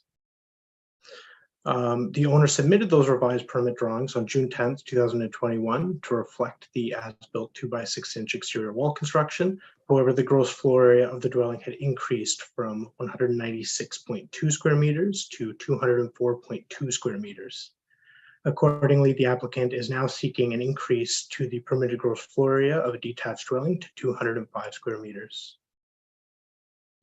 Regarding the 4 tests for minor variance, the proposed single detached dwelling is a permitted use in both the township and Muskoka official plans, and the dwelling is appropriately set back from the high water mark to minimize visual impacts, and environmental impacts in accordance with bylaw 2019-46 and the policies of the official plans.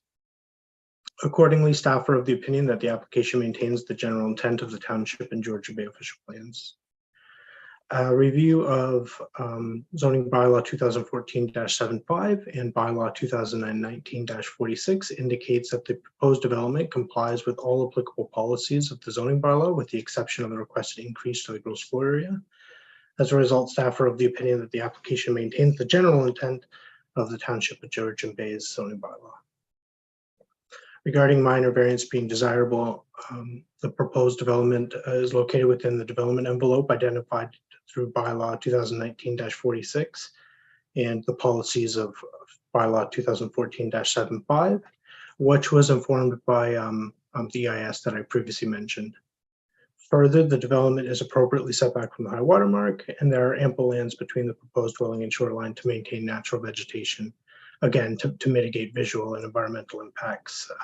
And that vegetation obviously to the extent that the rocky terrain will allow, and that can be seen in some of the photos here.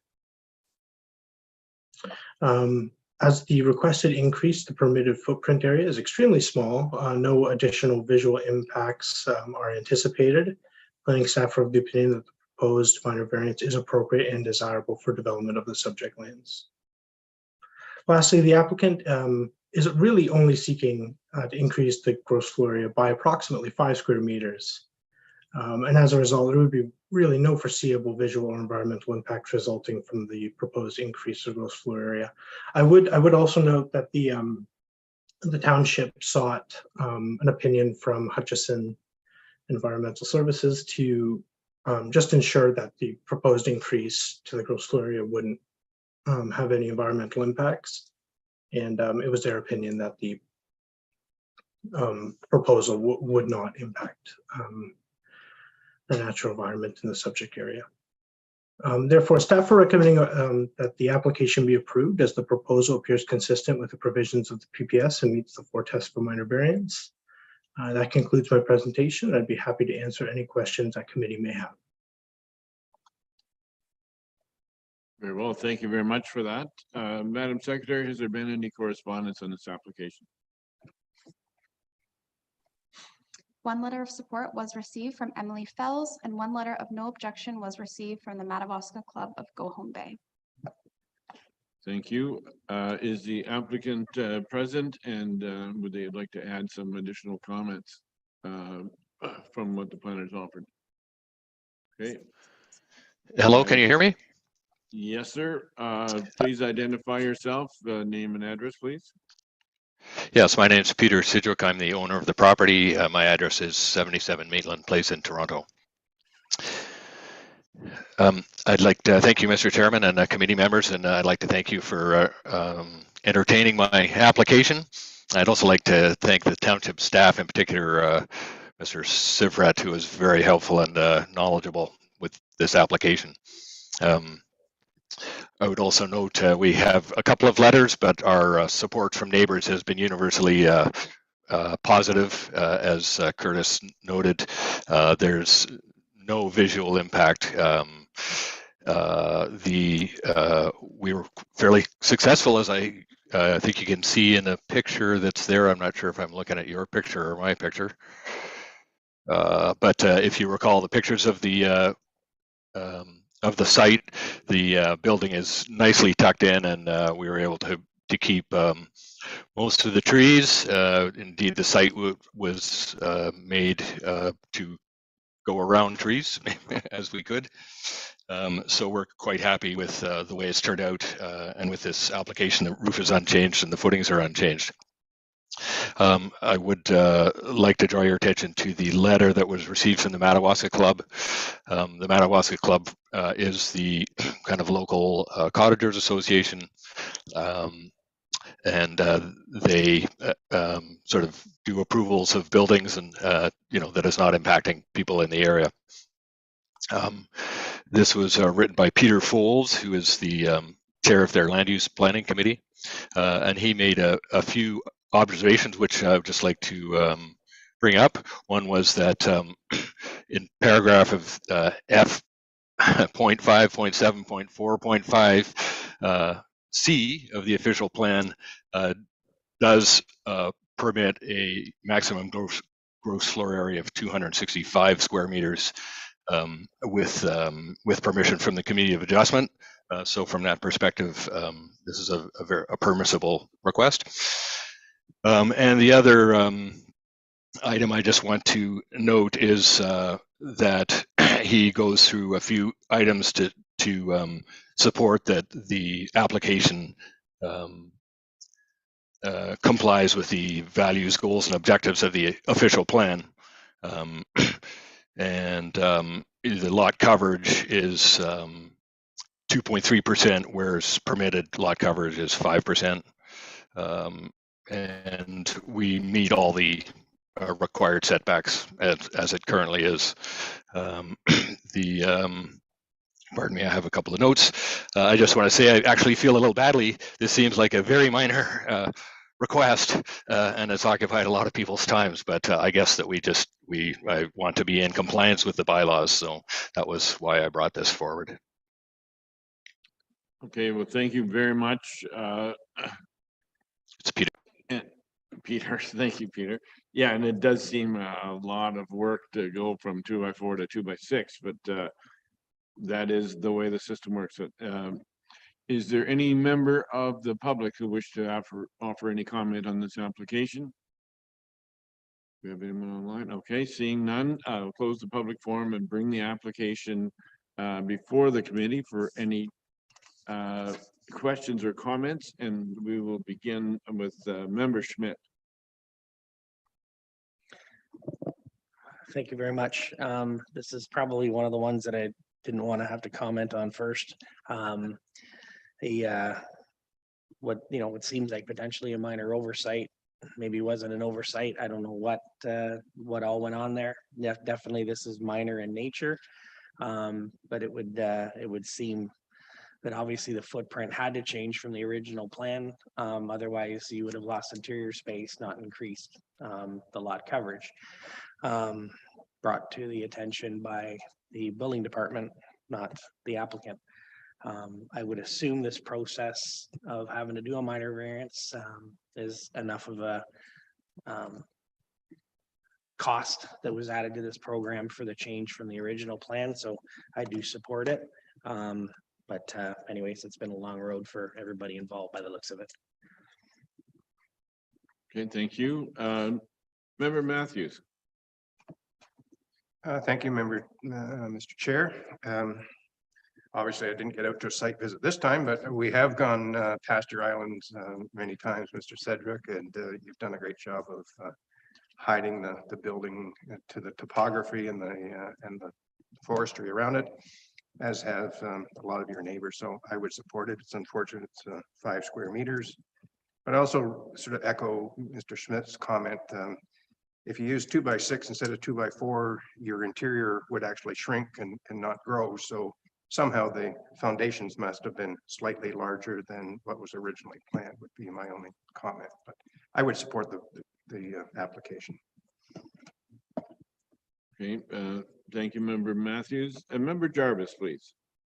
Yeah, I'll echo the other members' comments about the fact that it's that kind of an error after all the money that's been spent, I'm sure, in plans and et cetera. I can't believe it was a 2x6 versus 2x4 error. Having said all that, this is truly what I would consider a minor variance, so I'm not too concerned about it. That's it. Thank you. Member Predko, please. Thank you, Chair. No further comments. Thank you. Member Rivet. I have no comments, just to say it would be nice if the language in the application indicated it. They're seeking approval for a structure already built, not for a structure proposed. That way we know we're actually looking at a forgiveness application as opposed to an application. Thank you. Okay, thank you. If there's no further questions or comments, I will read the resolution. Moved by Member Predko, seconded by Member Jarvis. Be it resolved that the Township of Georgian Bay Committee of Adjustment approves minor variance application A22-21 to zoning bylaw 2014-75 as amended for Island 3490 to permit a maximum gross floor area of 205 square meters with the following conditions. A, that municipal taxes are paid to date. B, that approval of this variance is granted and fixed to the subject site plan extent, location, scale, and use contemplated in the application. And C, that approval of this variance expires 3 years from the date of decision if building permits have not been issued for the approved structure. All those in favor, please indicate by raising your hand. The motion is carried and the application is approved. And I have a brief bio break has been requested here, which I would like to put in place, and it is now 10 minutes before noon. So we will reconvene at high noon. Thank you. Thank you, Mr. Chair, members of committee.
Okay, thank you very much. Our break is officially over and we're back in business. And the next item on our agenda is minor variance application number A22-22 for 68 North Street in Mactier. To the planner, please.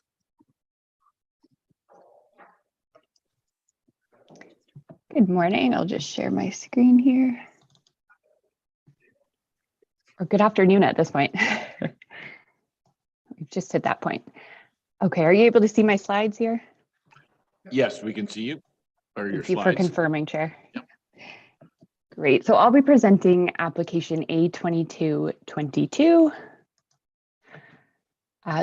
The applicant is Thomas Bruce Morrison. The subject property is 68 North Street in Mactier. The purpose of the application is to build an addition to the rear of the existing residence. This dwelling is considered legal non-complying because of its proximity to the front and side lot lines and its age, believed to be built before the zoning bylaw. So the application is requesting relief to build along the existing side yard setback and to expand the dwelling by approximately 13%. Here's the subject property. So the site is accessed by North Street here and uses municipal services. We're within Mactier here. To the west, north, and east of the site are additional residential properties. The properties here to the south are zoned residential as well, but there is also a portion of the Mactier wetland which runs through them. So it is in proximity to a provincially significant wetland. And you'll note on this and the following slide as well, some of the lot lines here appear to be quite skewed. So staff believe this to be just a few mapping discrepancies within the township's GIS, and that's not uncommon when using aerial mapping that isn't georeferenced on the ground. So that explains the discrepancy you see here, where it appears in a lot of cases like the dwellings are in the roadway. So here we are again, this is the subject property. It's approximately 0.15 hectares in area and has a frontage of 32 meters approximately on North Street here. You can see the dwelling is right here. On the site are also a portable garage, ATV and snowmobile sheds, and a tool shed on the site. They're towards the rear of the site under the trees here. There's some elevation on the site and so the topography slopes downwards towards the roadway. And you'll note as well in this image two things. First of all, the size of the dwelling is quite modest in comparison with the adjacent houses here. And then there's also quite a bit of dense vegetation around the site. So on the street corner here, between the nearest property line and the house beside, and then at the rear of the site, providing a lot of screening towards the nearest houses. Here is the site plan that was submitted by Mr. Morrison. So the front of the site is here along North Street. You can see the dwelling is quite close to the front here. It's in the front yard setback and encroaches also in the side yard setback, which is what makes it legal non-complying. The proposed addition is at the rear of the dwelling here in the orange. And so you can see it would increase the gross floor area of the dwelling in addition. So within the provincial policy statement, Mactier is considered settlement area, which is to be the focus for growth and development for the township with densities that make use of available infrastructure. This would continue with the current, the current use of municipal infrastructure and would not change the density. So this is consistent with the provincial policy statement policies. And then within the district official plan, it's designated Mactier Urban Center. Within the township official plan, that same designation applies, as well as a designation for residential use. And then the zoning bylaw zones this property residential type 4. So just to recap, the requested variances which were evaluated with the 4 tests, that is for the side yard setback of 1.6 meters, which is the current side yard setback, where the required is 2 meters. And it would increase the gross floor area of the dwelling by 13% or approximately 17 0.86 meters square, where no increase is permitted because of the legal non-complying status. So the first test takes a look at minor, the size of the scope of the application as minor. So the size and location of the proposed dwelling will result in a dwelling that is still consistent in size and character with the surrounding residential neighborhood. There are also no anticipated negative impacts to the natural heritage.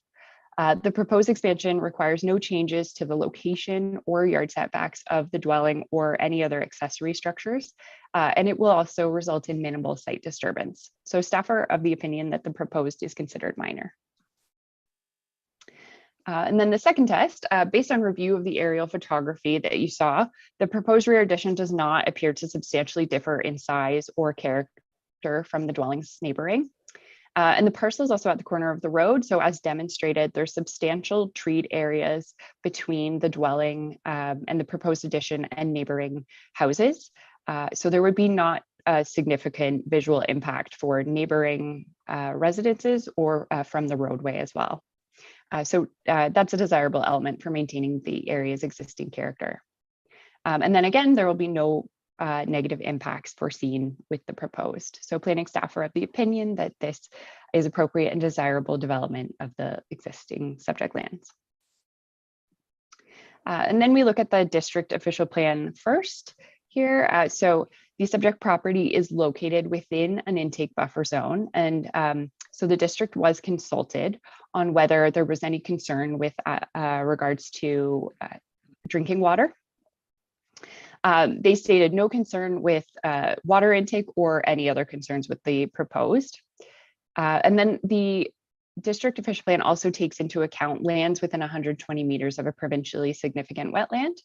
And typically this requires an environmental impact study to demonstrate that there would be no negative impact to the wetland of development. So for this, staff consulted with Hutchinson Environmental Services, who provided a cursory review and stated that the location of the addition towards the rear of the site and away from the wetland, and then the presence of the roadway between the wetland and the subject site would indicate minimal risk of potential negative impact to the wetland. And so for this reason, further environmental study was waived. So the proposed maintains the general intent of the and purpose of the district official plan. And then we look next at the township official plan. So again, the township's consultant waived requirement for further study regarding that provincially significant wetland, given the proposed location of the site and the roadways presence between the site and the wetland. And then in regards to the municipal intake protection, the MACTIR intake protection zone is exempt from typical policies requiring evaluation of risk to drinking water, and so none was required for the proposed. And redevelopment as well is generally considered to pose no risk to intake protection. So the proposal is considered to maintain the general intent and purpose of the township official plan as well. And then fourth, we look at the zoning bylaw. So within the R4 zone requirements, the proposed application results in no change to the lot area or lot frontage, which are compliant. The proposed would increase the lot coverage, but this is also compliant within the required 30% coverage. And then the proposed is requesting a variance to that side yard setback requirement of 2 meters to facilitate extending the existing dwelling within the current setback of 1.6 meters. And then as stated, the front yard setback and rear yard setback, as well as the building height of the existing dwelling, are considered legal non-complying. So there are additional policies which apply governing increases or expansions to legal non-complying dwellings. This includes limits to increases in height, width, or gross floor area of a dwelling expansion, as well as no further encroachments into applicable yard setbacks permitted. So in regards to the gross floor area of the dwelling, this would be increasing as proposed. The current gross floor area of the dwelling is 132.4 meters, and it's proposed to increase to 150.3 meters squared. Apologies, that's meter squared. This is an increase of approximately 13%. In regards to the other requirements within these policies, all yard setbacks would not be further encroached upon, and there'd be no change to the dwelling width or height as a result of the proposed. So given this review, the proposed is considered to maintain the general intent and purpose of the zoning bylaw. Based on this review, staff recommend approval of the application on the basis that it is consistent with the provincial policy statement and meets the 4 tests of a minor variance. And I'd be happy to answer any questions. Okay, thank you very much, Ms. Cameron. Madam Secretary, has there been any correspondence in this application? No correspondence was received. Thank you. I see the applicant is present. Is there any, if you have any further comments you'd like to add to what the planner has presented so far, please turn on the microphone, identify yourself, and give us your comments. Name is Thomas Bruce Morrison, 68 North Street, McTier. My first comment is that in the fall of 2020, I phoned the township office and asked to speak to a building inspector to verify the setback. And I was told that as long as I was no closer than what my existing building is, I would be okay. I have spent over 200 hours chipping away at rock to make a solid foundation and to put in proper drainage for that water doesn't get under the foundation. Because of that, what the bylaw inspector told me, I continued to do a set of drawings, which I have presented, and then found out that the zoning has changed and I now have to comply with a 2-meter setback. That's why I'm asking for a variance on it. That's it. All right. Thank you very much. Is there any member of the public, either online or in person, that would have any question or comment on this application? Okay, seeing none, I'll close the public session and bring the application before the committee for any question or comment. And we'll begin with Member Jarvis. Thank you. This goes to the planner, Marilyn. I may have missed this with the sound system we have today in my hearing. The combination doesn't make it easy for me to understand everything that's said. There is a proper survey for this property. And is that one of the part of your presentation that wasn't quite, I mean, the house on all the drawings I saw, the current building doesn't seem to exist within the property lines. Have I got that correct? Yes, it does appear that way based on the township's GIS mapping. So staff believe this to be a mapping error rather than encroachment of the dwelling in the road allowance. But that issue really would be an issue for the entire neighborhood. As you saw, the lot lines appear to be skewed for the entire neighborhood. So I believe addressing that would be outside of the scope of the current application. In regards to your other comment, though, as well about the survey, the current application form provides exemptions to certain applications from providing an Ontario Land Surveyor survey. So in this case, the application was evaluated based on the sketches provided by Mr. Morrison. I have to agree. He's done a pretty good job on his sketches. I appreciate that. And I can only imagine, yeah, the cost of a survey, I've been through that. Okay, that answers that question for me. So he's seeking relief on the side yard setback. Are we also seeking relief on the permitted GFA increase? Yes, so the gross floor area is not permitted to increase currently, so we're seeking relief of that to be increased to approximately 13%.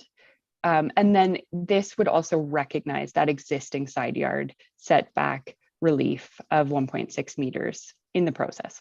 Okay, but if this was, if the owner was proposing a new build and otherwise was within the requirements of setbacks, would the proposed GFA be in line with a new build? I don't believe, I'll have to double check that if you don't mind giving me a moment. I think it says somewhere here they're allowed upwards of like 20% of the, or is it more? 30%. And you're under the 30% coverage, I believe. Yes, so the lot coverage requirement is 30%, and it's approximately 12.8% Yeah, so he's in the within that, proposed. okay. Yes, sorry, for lot That's okay. coverage, yes. Need the clarification. Thank you. Anything further, Member Jarvis? Okay, thank you very much. Member Rivet, please. My only concern with this is just the survey and whether or not staff are satisfied that the pins match the drawing submitted by the applicant. And I only say that because the property lines are not always 45-degree from the road. So you can't look at where the house is sitting and assume that property lines follow the profile of the road. And it's very close, and these lots, you know, on paper, they look like they're all perfectly aligned like you would see in an ice cube tray. Unfortunately, the reality is they don't always look like that. And I'm just concerned that because it's so close to the next property and no one's inspected it to confirm the pins are where they are. I would just like confirmation that staff is satisfied that the drawing matches the registration. That's my only concern. Thank you. And I see the applicant is come equipped with a survey.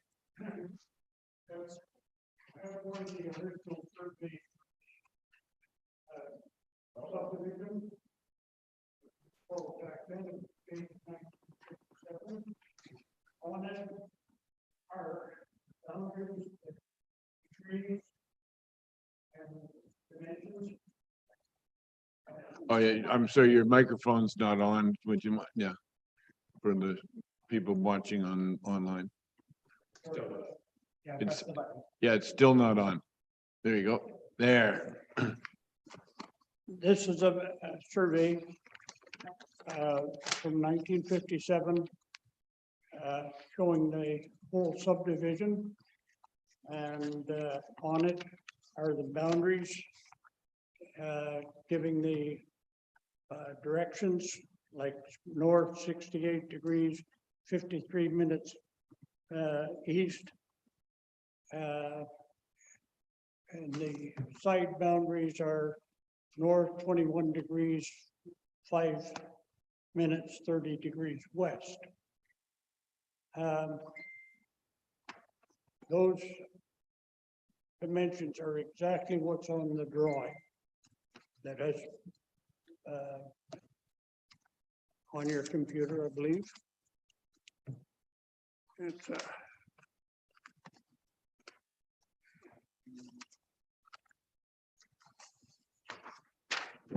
this copy that I have here, and all the dimensions and the angles are not 90 degrees. They're less than 90 degrees by 30 seconds. Okay, Okay? very good. And that has been taken into account in this drawing. This is Okay. this would be exactly as if a surveyor had done it. Okay, Ms. Cameron, I understand you've seen those drawings and it seems to meet the requirements of the planning department. Thank you, Chair.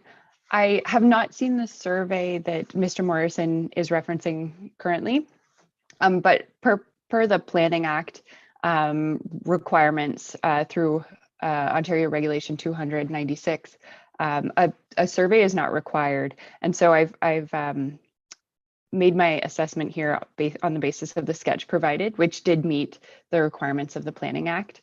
I noticed David Smith also has his hand up, so I wonder if he might have something to add on that matter as well. Thank you. Mr. Smith, do you have something to add? Right. Yeah, Ms. Cameron and Mr. Morrison, yeah, correct. You have, the last drawing in your package is the sketch that Mr. Morrison has provided you, referencing the survey of the lot. The question I think you're raising is where is the building, however, in relationship to the lot lines? And that's was not required by the planning department. So what happens is that if you were to approve the minor variance and you were to approve it at 1.6 meters or whatever it happens to be, and Mr. Morrison goes out there and puts stakes in the ground and so on and so forth, and it's found out at that point in time that his building is not where he thinks it is, that is Mr. Morrison's problem. If you know what I mean. Okay, Yes. He's required to build 1.6 meters back from, or whatever, from the property line, right? And if his building is closer to that or further away from that, you know, in some respects, yeah, further away obviously is better. But so we don't push that particular point at this stage. If we have enough information to suggest that the building is on the property and so on and so forth, and what you're seeing in our GIS is a piece of garbage. They are not surveys. They are nowhere close in places. We have lot lines that run through people's houses and so on and so forth. So we use it as an indication, and then we ask the applicants to provide what we can. And then we do balance that off with saying, okay, it is still your responsibility at the end of the day, regardless of the approval of this committee, to meet the setback as provided. And if the building department is not satisfied when they get out there that he's at 1.6 or more, then they wouldn't allow him to move forward after an initial inspection. It's a balancing act between a whole bunch of more money for that and others. It's probably relatively tight here, but as Ms. Cameron mentioned, she was satisfied that we had enough at the time to move forward. Okay, another comment, sir? Yes. When the water system was put in MacTier, there was a surveyor done, and the house does sit over the roof line, I should say, sits over the front lot line by 6 inches on the east side. So that means the house is turned towards Yeah, so it's not parallel to the lot line. facing more west than south. So that makes it so that the front part of the west side, which is the property line we're talking about, is 54 inches away from what I can figure is where the property line was, because there was a fence there that I erected 45 years ago anyway. And at that time, there was a stake in the front corner of that property, which I have not been able to find. I got a feeling that my neighbor took it out.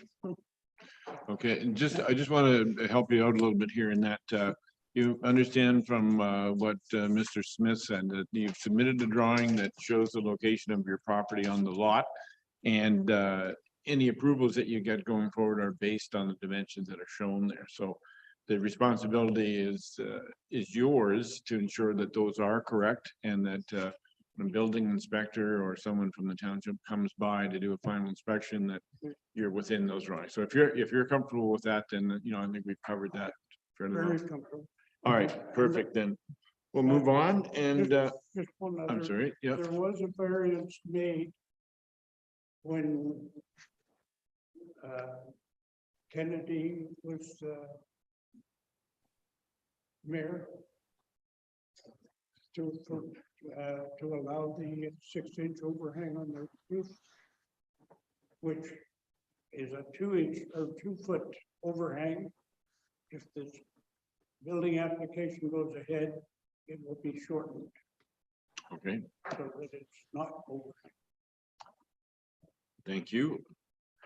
Member Predko, any questions or comments? No, I would just like to comment and congratulate Mr. Morrison on his drafting skills. They're way better than mine ever were. Thank you. Thank you. Member Matthews. Thank you, Mr. Chair. I don't really have a problem with the 1.6. It's going to be in line with the existing building, so there's going to be no change in the view from the streetscape. I just have a wrestling with a little bit where Ms. Cameron said there's no increase permitted. I mean, that sounds pretty definitive, and yet we're talking about adding my old school almost 200 square feet of addition, which is, you're saying, is not permitted. I wonder if you could just clarify that a little bit for me, please, Ms. Cameron. Sure. So under provision 411A, there are provisions about expansions to legally existing non-complying dwellings. And these state that, sorry, I'm just trying to pull up my policy here. So these state that there can be no further encroachments to the current setbacks, that there can be no height, width, or gross floor area increase. And these provisions vary based on, the provisions of section 411 vary based on different conditions of the existing non-complying dwelling, so within different zones. But the ones that apply in this case are for gross floor area, height, and width expansions. And so in this case, the expansion to gross floor area would actually be only approximately 17.83 meters squared because the gross floor area currently is 132.4. And this is because there's a basement level as well included in that gross floor area calculation. So that might be the difference there. So we're currently at 132.4 square meters, proposed to increase to 150.3. So it's an expansion of only 17.8 meters squared there, 17 or 13%, sorry. If I may. Yeah, I understand that Right. math. Maybe Okay. if I may. Mr. Chairman, yes? Yes, I was hearing your voice coming from several directions, so your mic is on. Okay. Yeah. If I may? Mr. Smith, if Yeah, you would, please. Through you, Mr. Chair. I'm going to share my screen again, and I'm going to share the report that Ms. Cameron just, we're good there, right? And I'm gonna look at this section right here where my hand is. 411A applies to expansions or reconstructions of legally existing, okay? Okay, the word expansions, the section allows for expansions, but then it says you can't have any lot coverage increases or any gross floor area increases. But you can have, as long as you meet the setback and as long as you don't get higher in height, but you can't have any expansion. What are we expanding in the section if you don't have any, allow any increase in lot coverage or gross floor area? Unless I guess you're burying a basement under the ground. No, sorry, that's a gross floor area. That's a gross floor, right? Area expansion. So I really don't understand how the words, no, and this is taken directly from the zoning bylaw. This is not her interpretation. This is the kind of pretty much almost copied and pasted. So going back to your question, I really don't know, other than if you're going to allow for them to keep the height, keep the setbacks, and all the rest of it, that you say, well, wait a minute, but you have 0 expansion possibilities. So here we are with a minor variance kind of thing in order to see whether or not it's reasonable in your estimation at the end of the 4 test. I'm not too sure if that's answering your question or not, but I did find that was kind of like a head scratcher. If I may, Mr. Chair, I would agree with the head scratching. I understand. It just seems so definitive, but I don't have a big problem with it. Seems relatively minor, and I think it will fit in. But I just want to be sure that we're covered off. And you've added more confusion to maybe the picture, Dave. Thank you. And just to add my 2 cents, that the definitive part says there's no expansion. Right. So we're the committee of adjustment that is allowing something that is outside of what is defined in the bylaw. You know, it's the same as gross floor area or anything else. If we view the application and feel that it's justified, then that's what we're here for. So Member Schmidt. I will echo the comments about your incredible skills there for laying out that property. And I think based on what you were trying to explain, that I think the house is pitched slightly, so your setbacks will increase as you go back. But I'm in support of this application as well. Thank you. Okay, thank you. If there are no further questions or comments, I'll read the resolution.